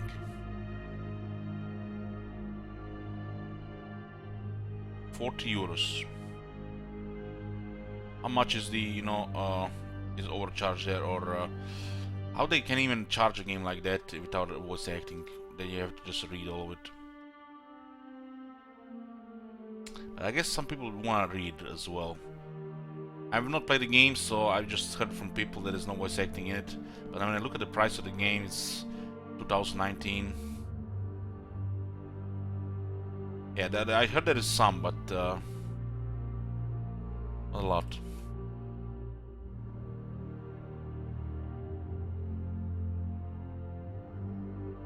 example, when the what's it called? The Divinity Original Sin got released.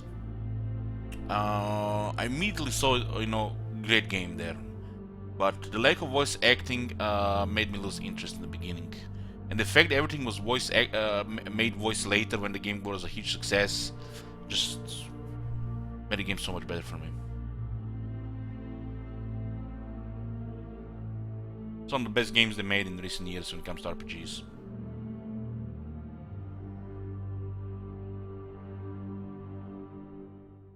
Some games have very cringe voice acting. It's like they're just reading text and not even putting any acting into it, without any soul, or flavor. Like certain open world big developer with their last two games.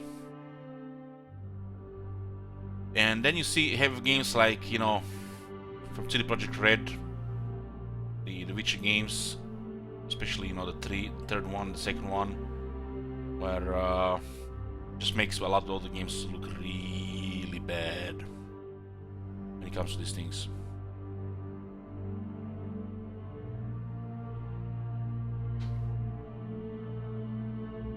Yeah, Dragon Age Origins was just a great game. Just a great game.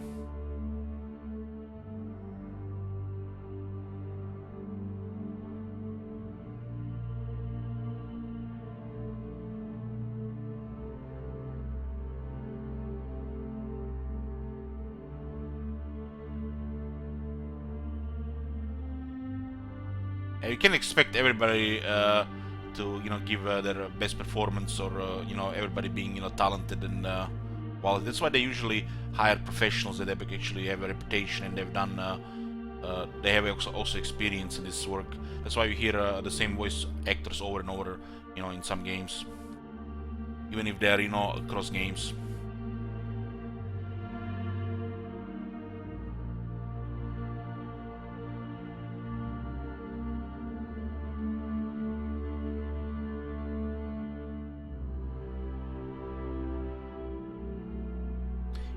Even the talentless people in this business, they get work just because they have experience.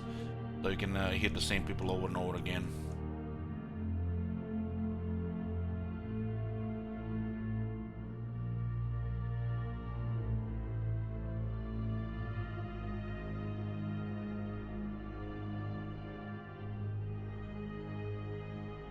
Speaking of the well, I play at Divinity Original Sin 2. Maybe one day.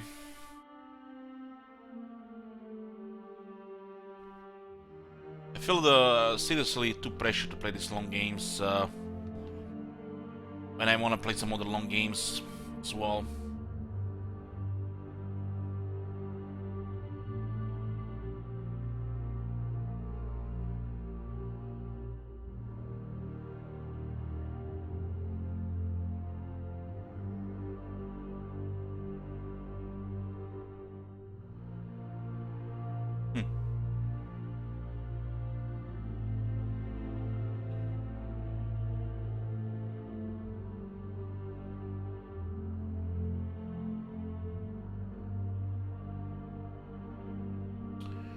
So there are 3 dwarves moving in on the vampires. More dwarves here. 1, 2, 3, 4, 5, 6 Empire armies. And there are even more dwarves, and there are more Empire that could also come here as well.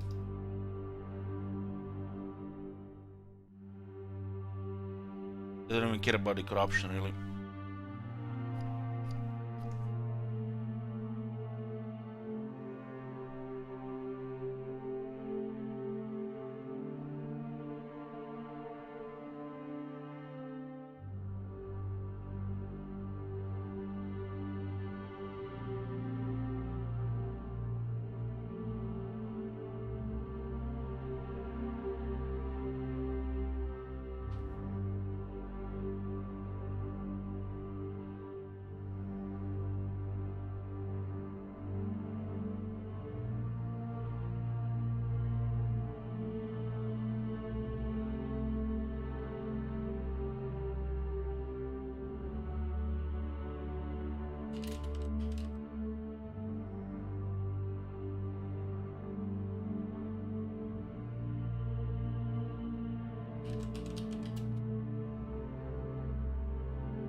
Morgan voice actor was in Stargate TV shows. Yeah, that's I seen that actress in also in Farscape, I think. If you guys remember that TV show. I think she's called Claudia Black. She has a very memorable voice, perfect for the voice acting and voiceovers.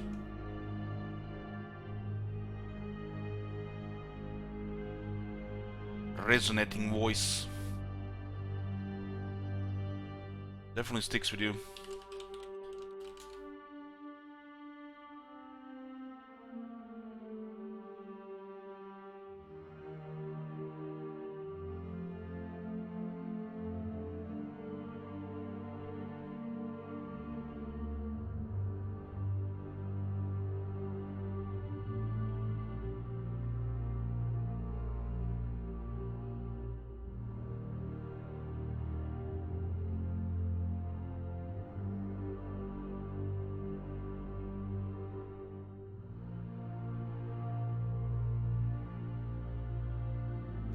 Stucks with you. And I'm in zombie mode. I had like 3 hours and 40 minutes of sleep.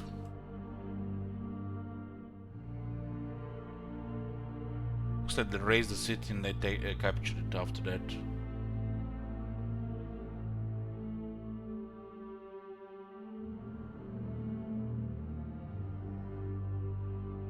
This endless spam of dwarf armies just shit makes no sense. I really need to redesign this dwarf bullshit. Dwarf my favorite faction, but this just makes me sick. And not really well done when you look at the new factions. They take a new faction account, they're just poorly balanced. And I'm not talking about the ad wars, I'm talking about the player wars as well. And a little bit more flavor regarding their numbers and the costs. It's not very well represented in the game. In fact, they're just limited by their economy. It's just stupid. But what can you do?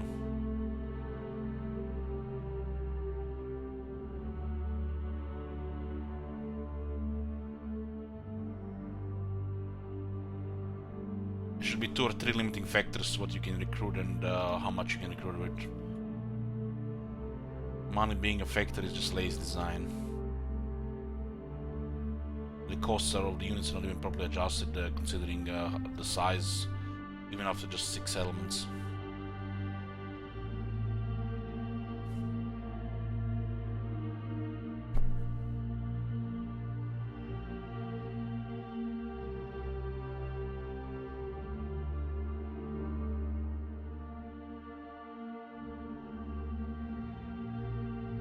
It was after the Bretonia update by Templar, the second Bretonia update. Somewhere along then there was a ninja patient dwarves, no doubt.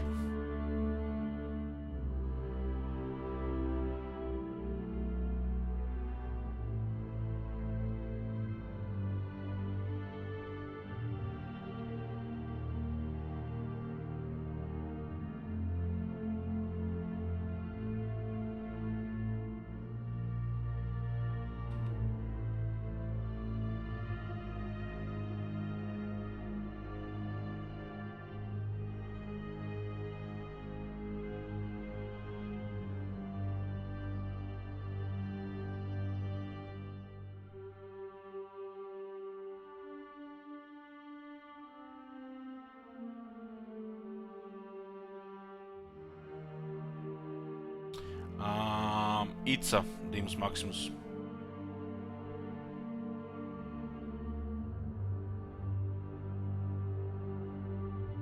Instead of artillery and reliable range, you get much stronger melee, magic, and big monsters.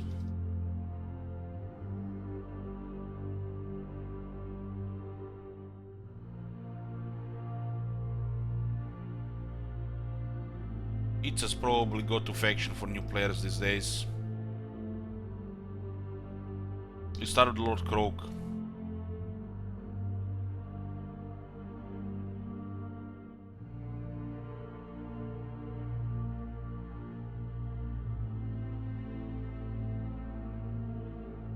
Playing Empire, you just get more of the same, for most part.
Then 103 has only 2 armies. Actually 2 more armies here, never mind.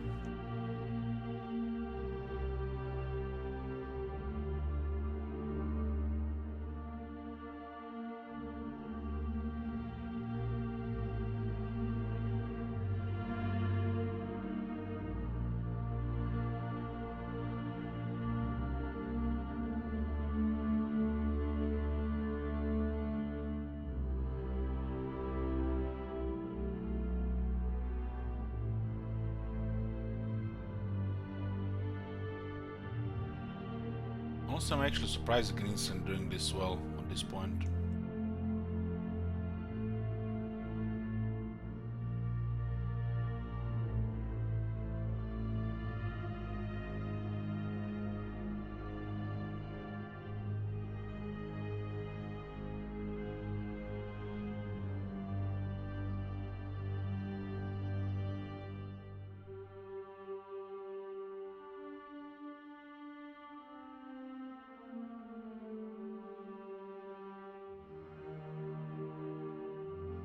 This campaign Kron got wrecked, so nobody's really taking care of Norska up there.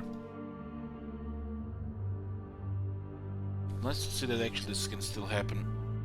So Bretonia, you know, is a little less help for the Empire.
Should just move to finish this on 45 turns. Same shit is happening as the last time.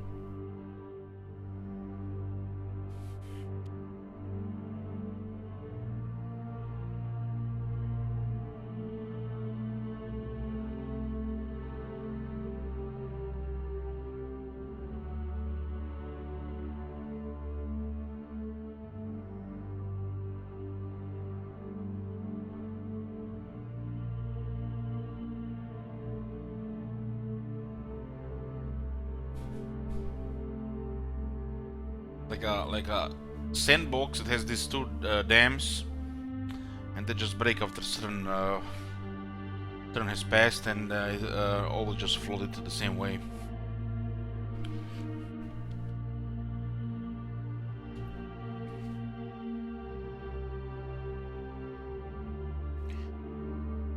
sometimes just don't hit the whole sandbox, but 80% of it is affected.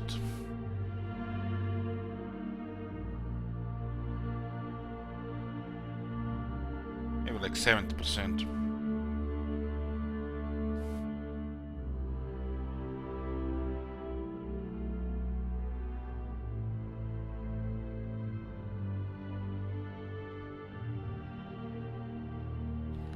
We have a Karazagara campaign, we have a Wintered campaign, Order of Lord Master campaign, also the 3 Manning Mouse campaigns from last year. It's a little bit crazy we still haven't finished those. Make sure the Master campaigns from this year are finished this year. But we had a lot of Master campaigns last year, 30, and we did also a lot of other stuff. This campaign and this year and the future years will only be 15 Master campaigns a year. There are all the next two milestones set for the Nation Golf 2020, M31 and M32, but they haven't been met yet. Those will be played the moment the old ones are finished.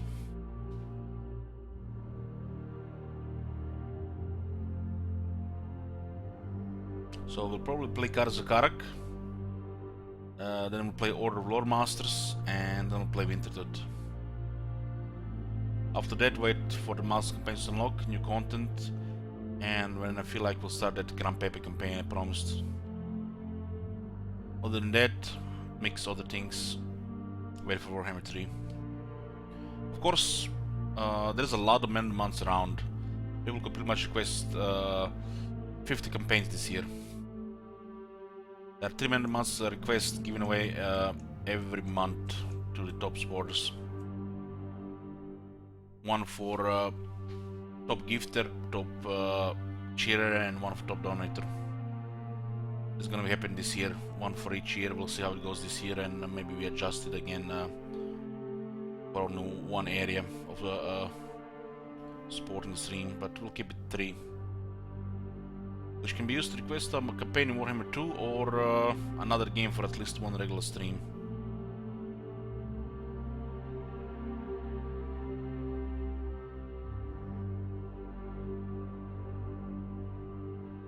The Order Master campaign will have special on, and the special on is gonna be a rare thing. This is a leftover from last year. We do plan of only 4 campaigns this year with the special on after this Order Master campaign. And there's gonna be a thing that is gonna be with the special campaign. If the chat manages to, wreck the campaign, either make me, concede under pressure or defeat screen, there's gonna be another campaign going with it. If it happens, for example, with Order Lore Masters, we're playing a Warriors of Chaos campaign. Just one example. The next special campaign, I don't know what it's gonna be. But they're gonna be at 4 this month, this year, not month. Special campaigns are where people can sabotage the campaign through special donations.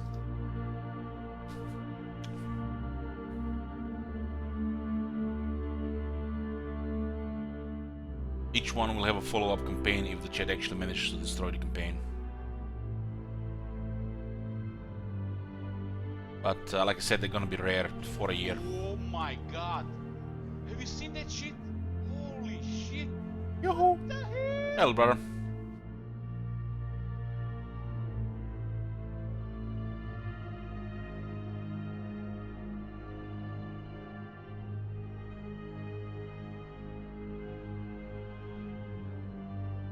So pretty much we have less milestone campaigns this year, but there are more months requests around.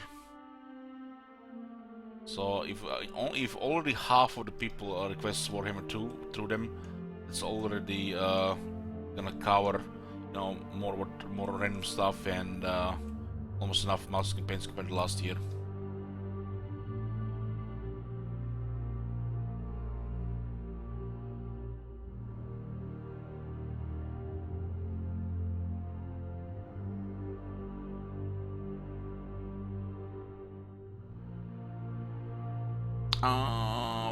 Pretty much the same shit happening like the last campaign. Same exact shit.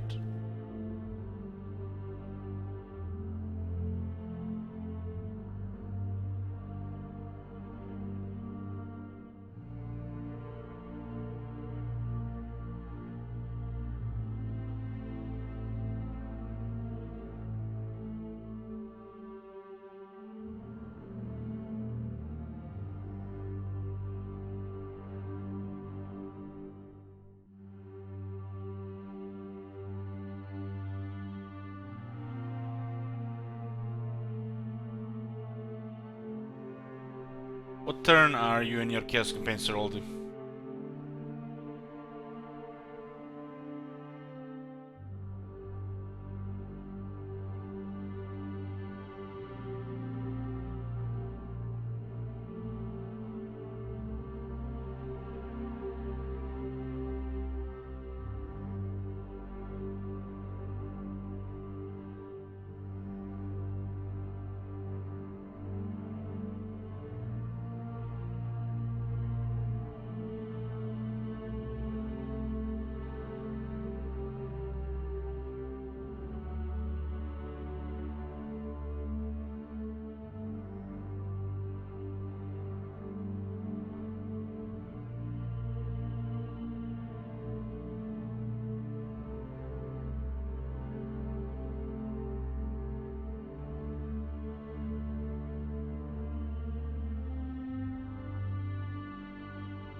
The 38 turns.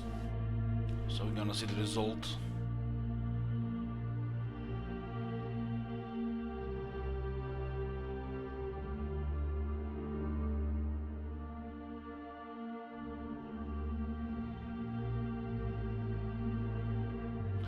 What do you expect for the next DLC?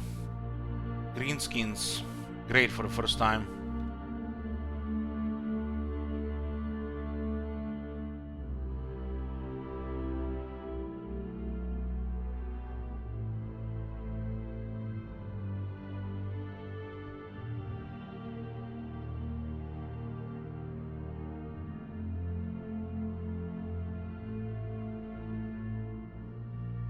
New content, don't really give a shit about new content, they just care they fix the broken stuff.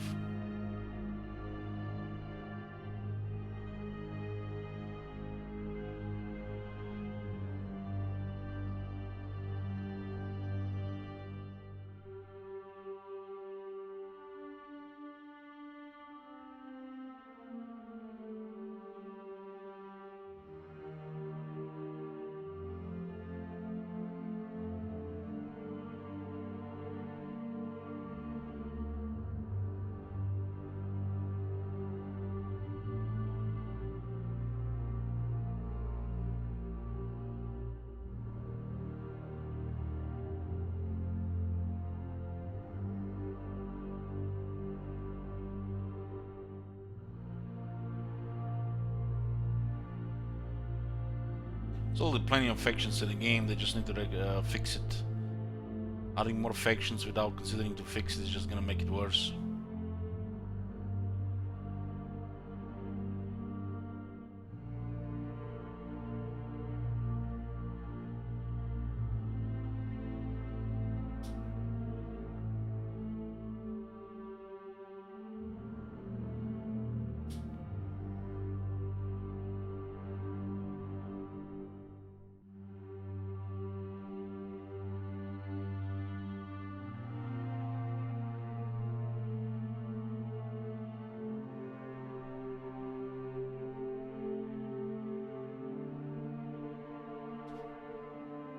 Faction emerges, exiles on Nehek. Goddamn cockroach came back from the dead. What the hell? Truly a cockroach, look at this.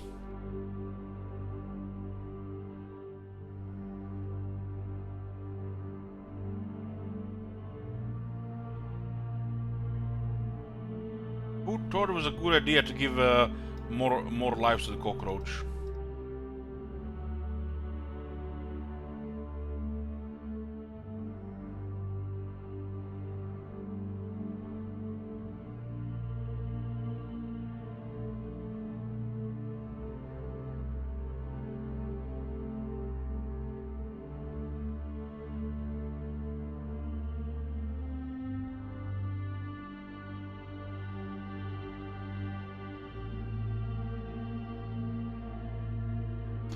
This patch just fixed some bugs,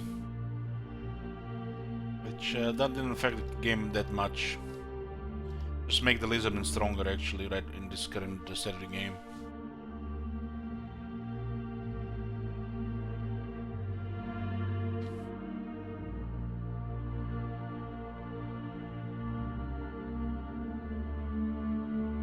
When do you expect a new DLC? April.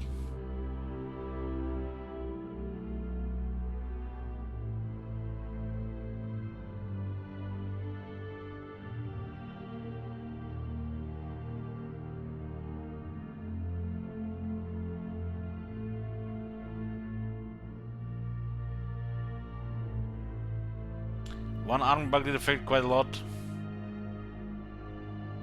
Oh, did it affect quite a lot? The vampires still die. The vampire coast is pretty much doing is not doing any better. It's doing the same. The lizardmen had the free dino arms that were actually making them more balanced than they're actually now. So not really, not really. There might just be a little bit more threat closer to the player, but if you know what you're doing, it's just gonna be the same shit. The undead are pushover. Both the vampire coast and the vampire counts. You have to get a planetary alignment to get one of them OP armies.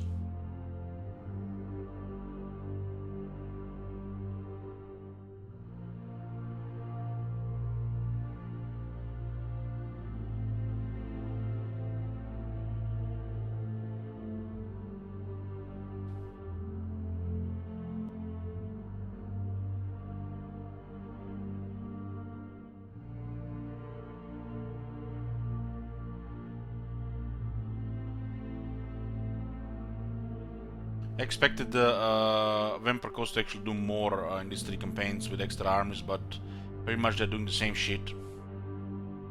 Almost the same shit. Those extra armies didn't do much just because their enemies seems to be too much. The order is just too much.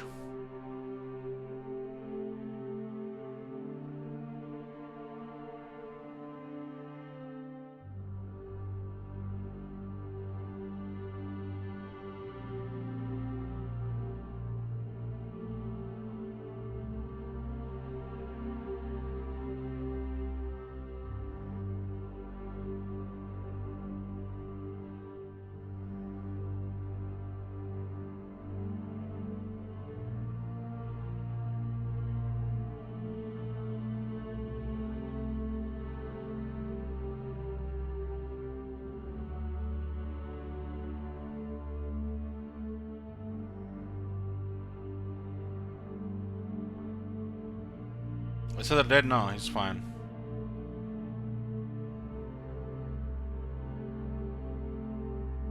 This is a nice looking last trio.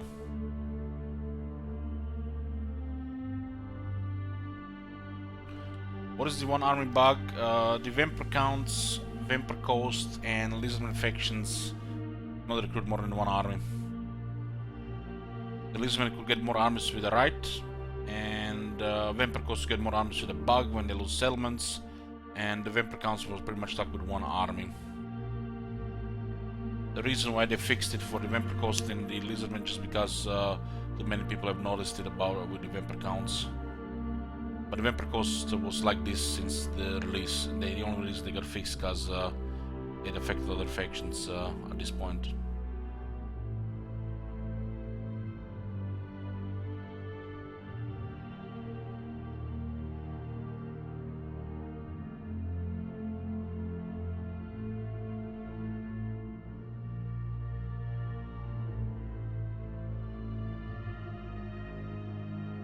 The enemies of the vampire counts are so overtuned that the vampire counts have zero chance to do anything.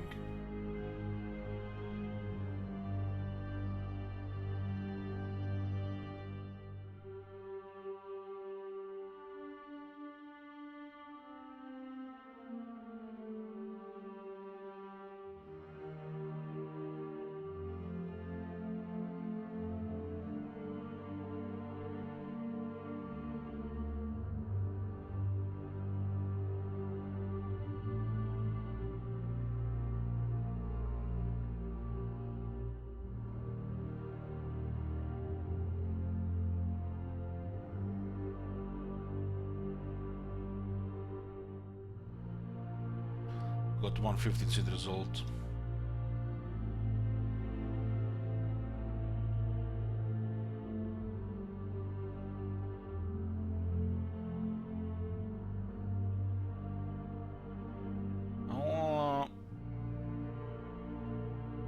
Without really putting much into it, you know, the way they could fix this, just remove those broken Emperor technologies and slightly increase the odds of other imperfections declaring war on Reichland.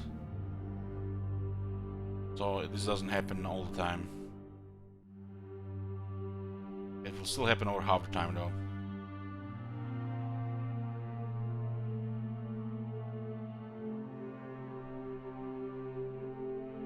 Maybe we put Confederation cooldown to like 15 or 20 turns.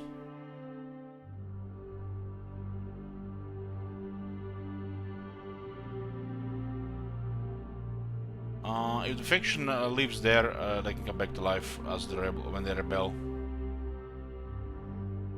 So the rebels in certain areas, you know, are always going to be the same faction, or in certain areas, so they come back when they rebel.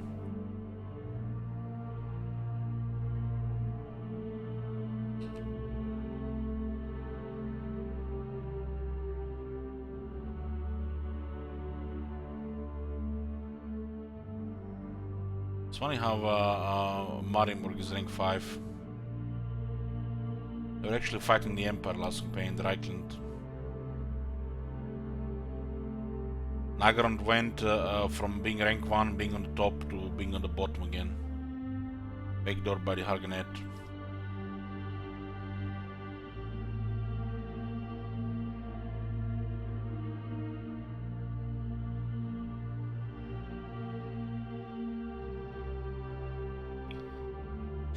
Reichland itself is pretty weak until mid-late game, then they must confederate. When do you get this this wisdom, this knowledge from?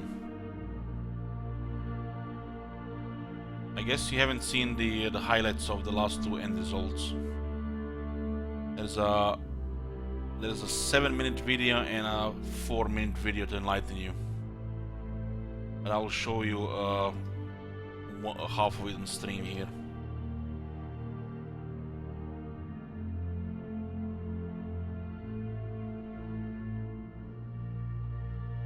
This is turn 150. Reichland dominating with over 10 armies without ever confederating.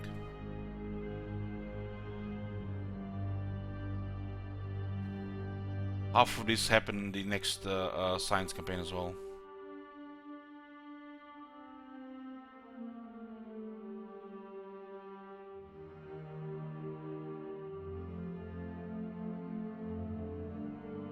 Confederations are more broken with wars than with the Empire. The Empire dominates even without the confederations. When they confederate, just dominate more.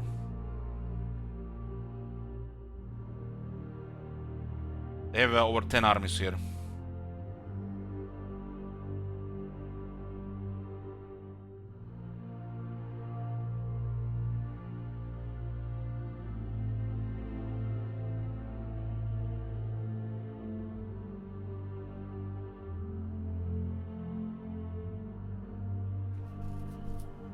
What makes the wars more broken than they actually are when they confederate. That's the single most thing that makes the wars so broken right now.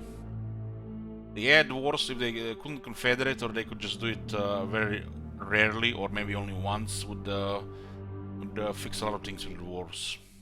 The other thing is the Green Six are just garbage after a certain point, so they are not threatened with wars. The wars not only outnumber them, but they also have better quality.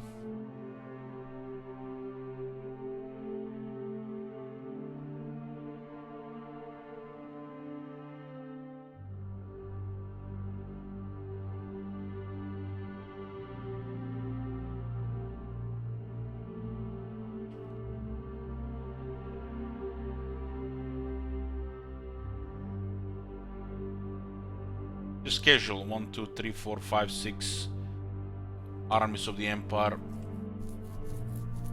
Just taking a stroll on the Outer Lauren.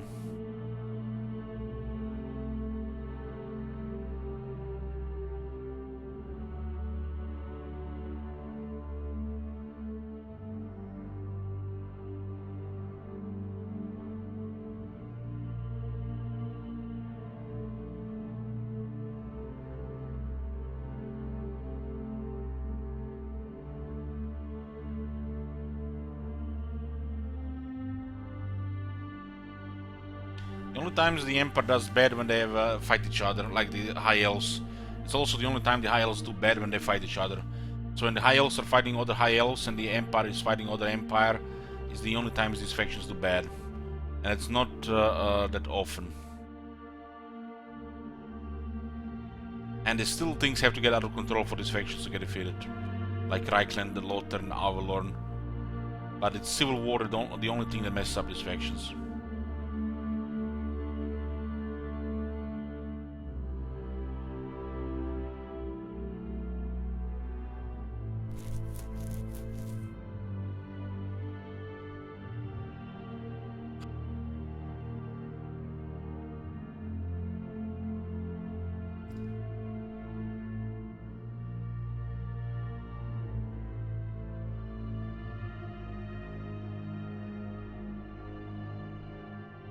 Yeah, the clan nations sometimes use the gauntlet to snap faction even by turn 50. They do this random, so there's a chance they might snap one of the big dwarf factions and they mess up things with the dwarves.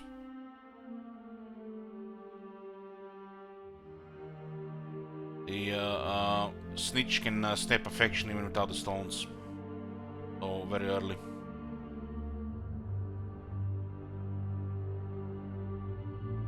It's highly random though.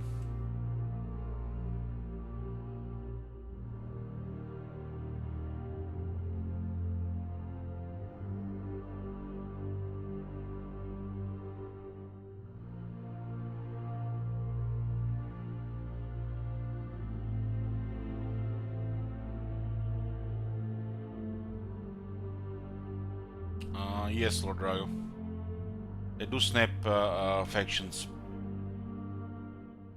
They just can't snap the player.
Well, they only declared one war, Aquinas.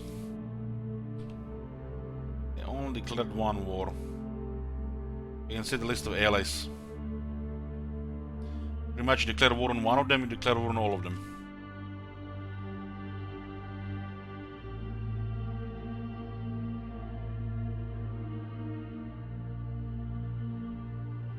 Austria was a nice surprise this campaign.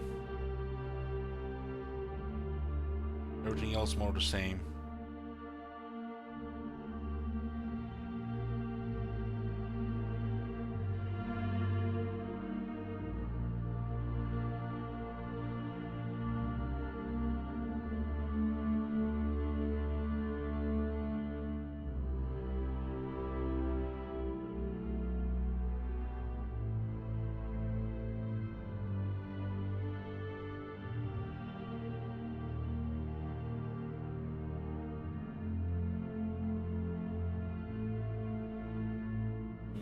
No, that's Clan Rectus.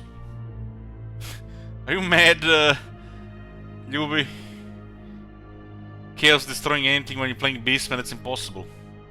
Literally impossible. There's a chance of a planetary alignment more higher than the Chaos doing anything when you're Beastman. You know that the Chaos is half strength when you play Beastman. You see this ship here? They spawn, they die. They spawn, they die. They spawn, they die. They don't... That's just what happens. 4 armies of chaos, it's like breakfast for the Dark Elves. And they're still hungry after they finish them.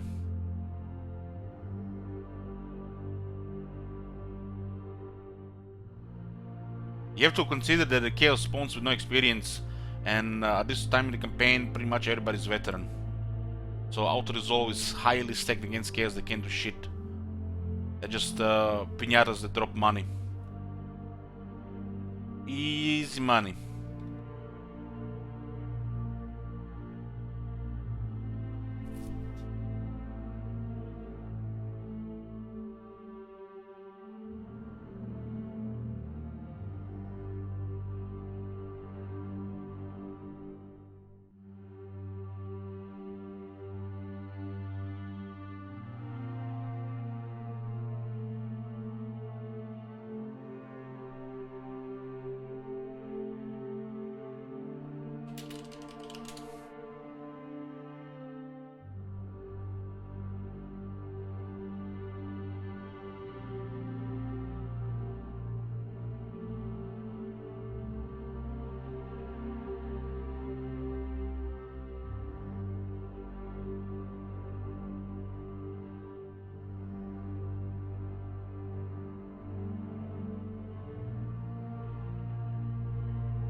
Go with the remaining turns and see the final result on turn 150.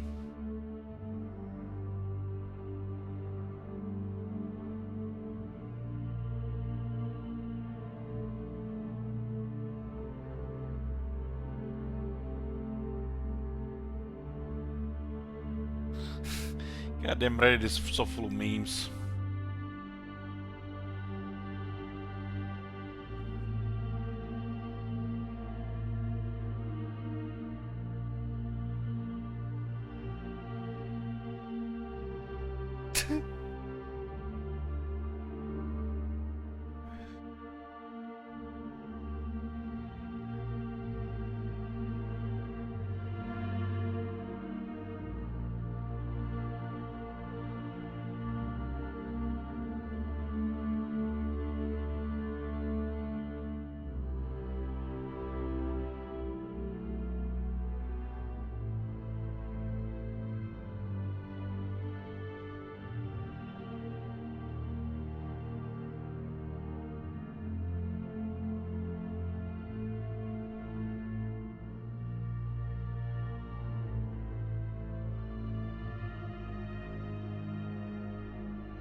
Well, looks like somebody made a topic here.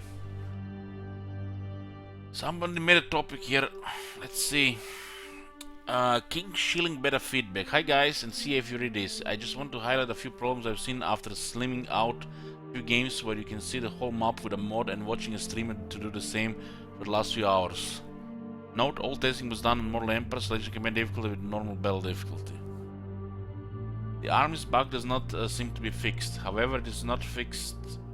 Does seem to be fixed. However, it is not fixed the core problem. Empire is both overbuffed and campaign mechanics are overly favored in auto-resolve. The new diplomatic core technologies, the incremental XP gain for units and the advantage in auto-resolve combine to make the Empire an unstoppable force. Their ability to easily defeat the vampires makes them snowball into a late-game power in the early stages of the game. Worryingly for the vampires, it rarely even took the Reichland to defeat them. By turn 25-30 they were always nearly defeated by a combination of 9 to 15 armies from the surrounding elector counts. Reichland either just assimilated them afterwards through conquest or confederation. Blood is often dead before turn 15. Manfred survives long enough to have 2.5 to 3 armies, but never makes it out of his 2 starting provinces. He usually dead by turn 30 to 40.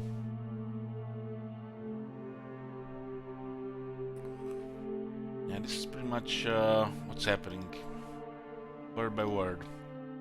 The diplomatic core technologies buff Empire forces far too much. Emperor said troopers should not be fighting like high elves or chaos warriors in strength. This is just what I said yesterday. The fun is playing Empire is winning despite your weaknesses, with technology, gunpowder and cavalry. Basic swordsmen should hold the line, not able to take the fight to anything below tier 5 and often most to tier 4. Yeah, pretty much what I said. Vampires are not strong enough in their home territory. I would actually remove unit damage with corruption. It's only a weakness for the player. The AI can mostly ignore it. Yeah, just what I said. Vampire corruption should give the vampire far more strength than it is, and it is, but it doesn't affect the balance of power at all. It loses far less units and contributes to the problem.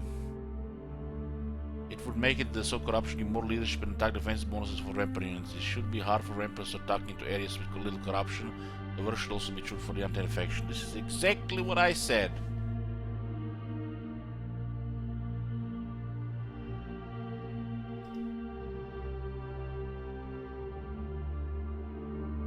Auto-resolve is hilariously slanted towards Emperor currently. I assume this is a holdover from before the Emperor reworked when vampires ruled the world to give them a slight fighting chance.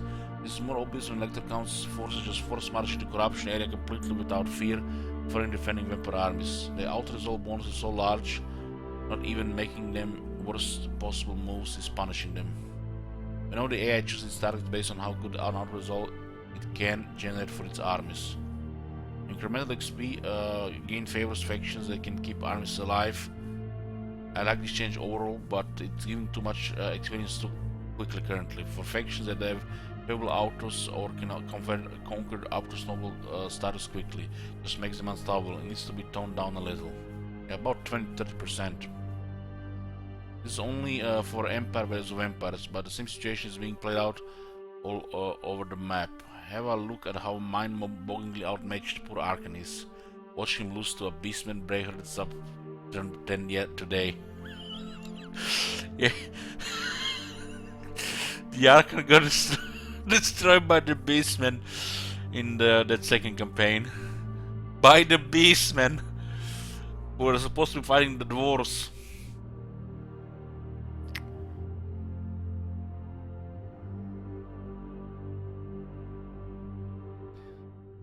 By the dwarves. There is no shit posting here, so this is not gonna get upvotes. Maybe CA sees this.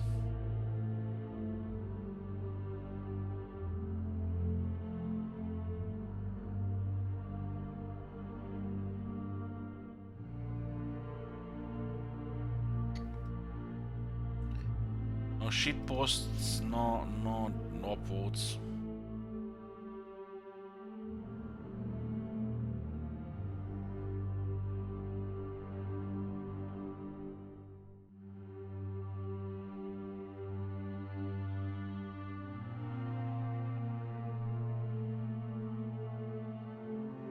The Empire does not get any auto-resolve bonuses. Well, this guy didn't get the point. It's the technology is giving them such an advantage that is actually a big bonus.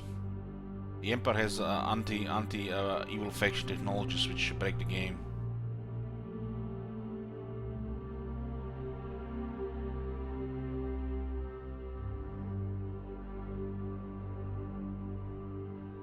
Oh, those 4 armies actually fit one army there.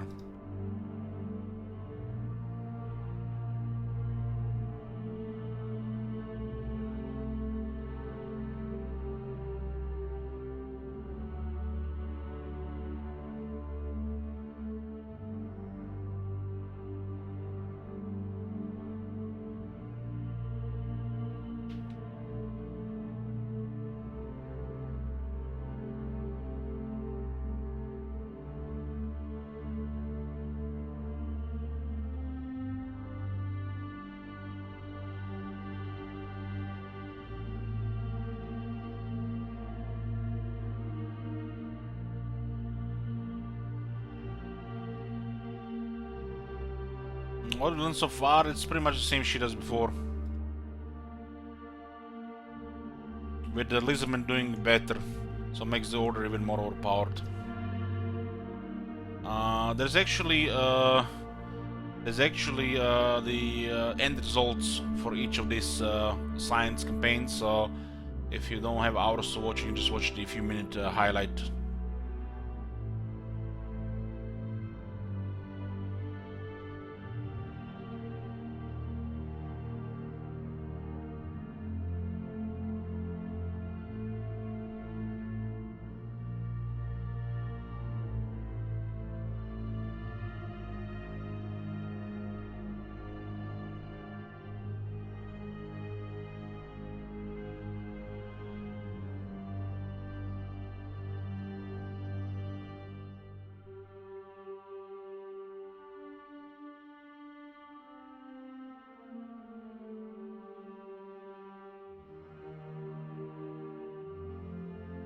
This video is gonna be on YouTube shortly.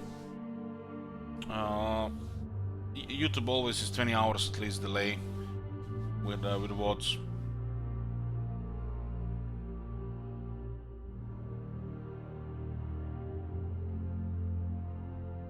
So messed up when you see this faction just hunting down chaos like dogs. Look at this, Border Princess and Border Lou hunting down chaos. On the other side of the world.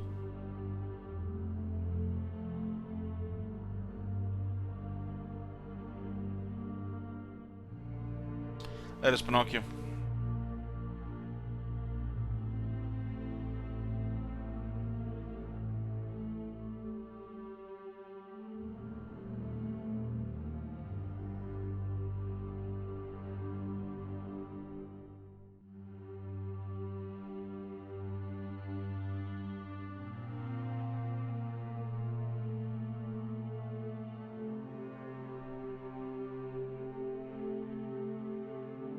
You're almost done with this one. We'll just go to turn 150 and see the top 10.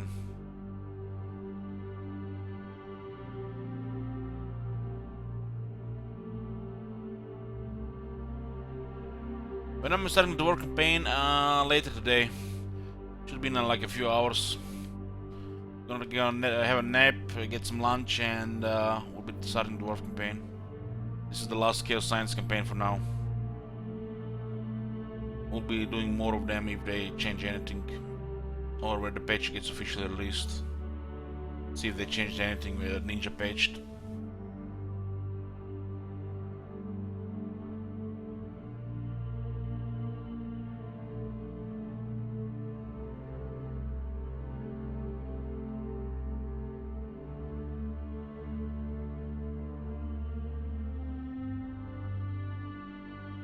So the Chaos is getting corpse camped here. They're getting corpse camped here.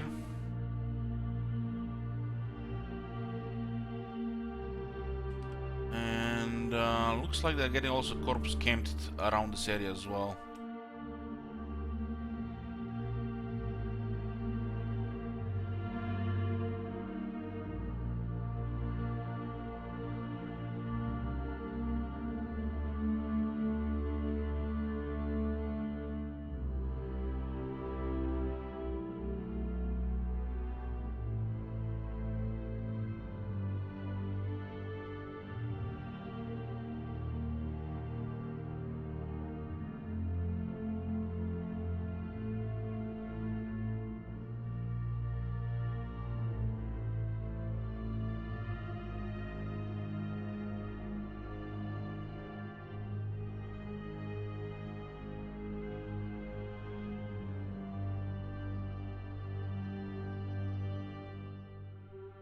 More turns.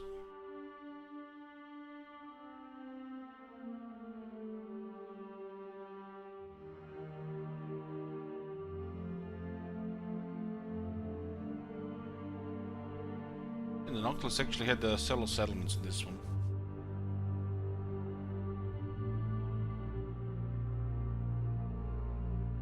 The Dark Elf seems to be doing a little bit better, but we already knew this. The Dark Elf is the only faction that can still actually does good from the evil factions.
Looks like gotta be surrounded by the Skaven.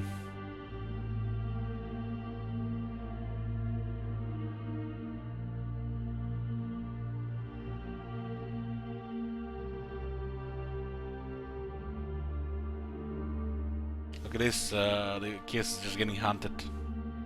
They're just getting hunted down, killed like dogs. Put it out of their misery.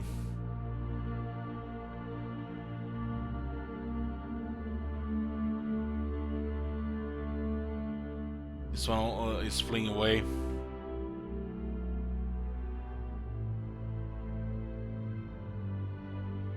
One of them got away.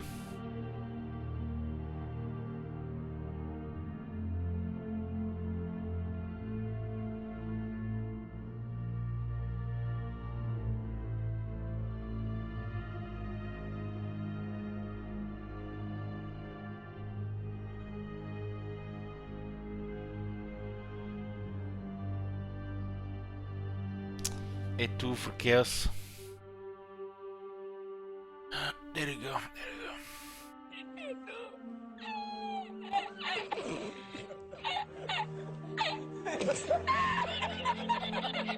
Itu, kalian tuh yang lama ikut di belum aja.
I'm gonna take a nap and lunch, so it's gonna be a few hours.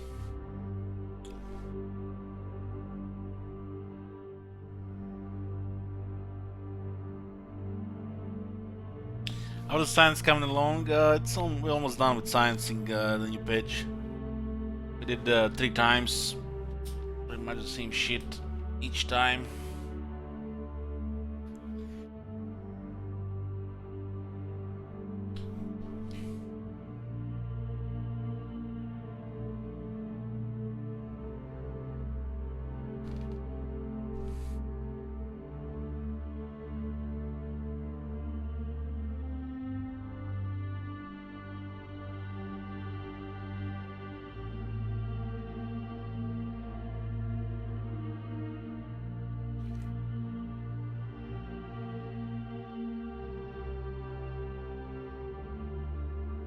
Turns.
This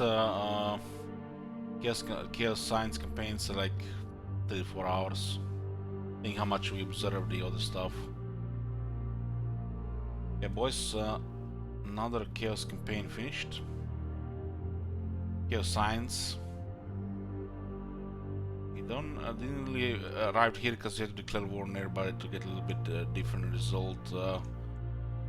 I guess we declared war on everybody, so the Gorbel got wounded, so we didn't get information here regarding the diplomacy. But you can see here it's Skaven, the Clan Pestilence, and Clan Morse have actually been taking this down.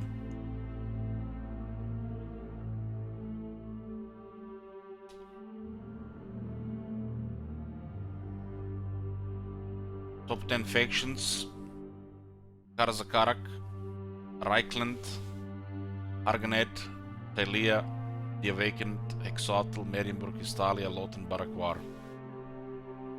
This is not a surprise, this does happen. This is a surprise for sure. So we can expect Vampire Coast to do a little bit better in the future. This is because they ganged up on Itza. So Vampire Coast was actually doing much better this time.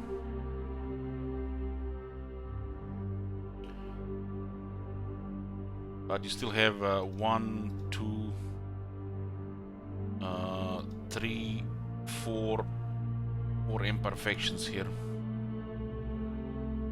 Just dominating. They have the same technology as these factions. Karzakarak and Reichland pretty much the same shit every time. This campaign, Koron got destroyed early. And the last was different than usual. But everything else looked more of the same. Like this is every single time.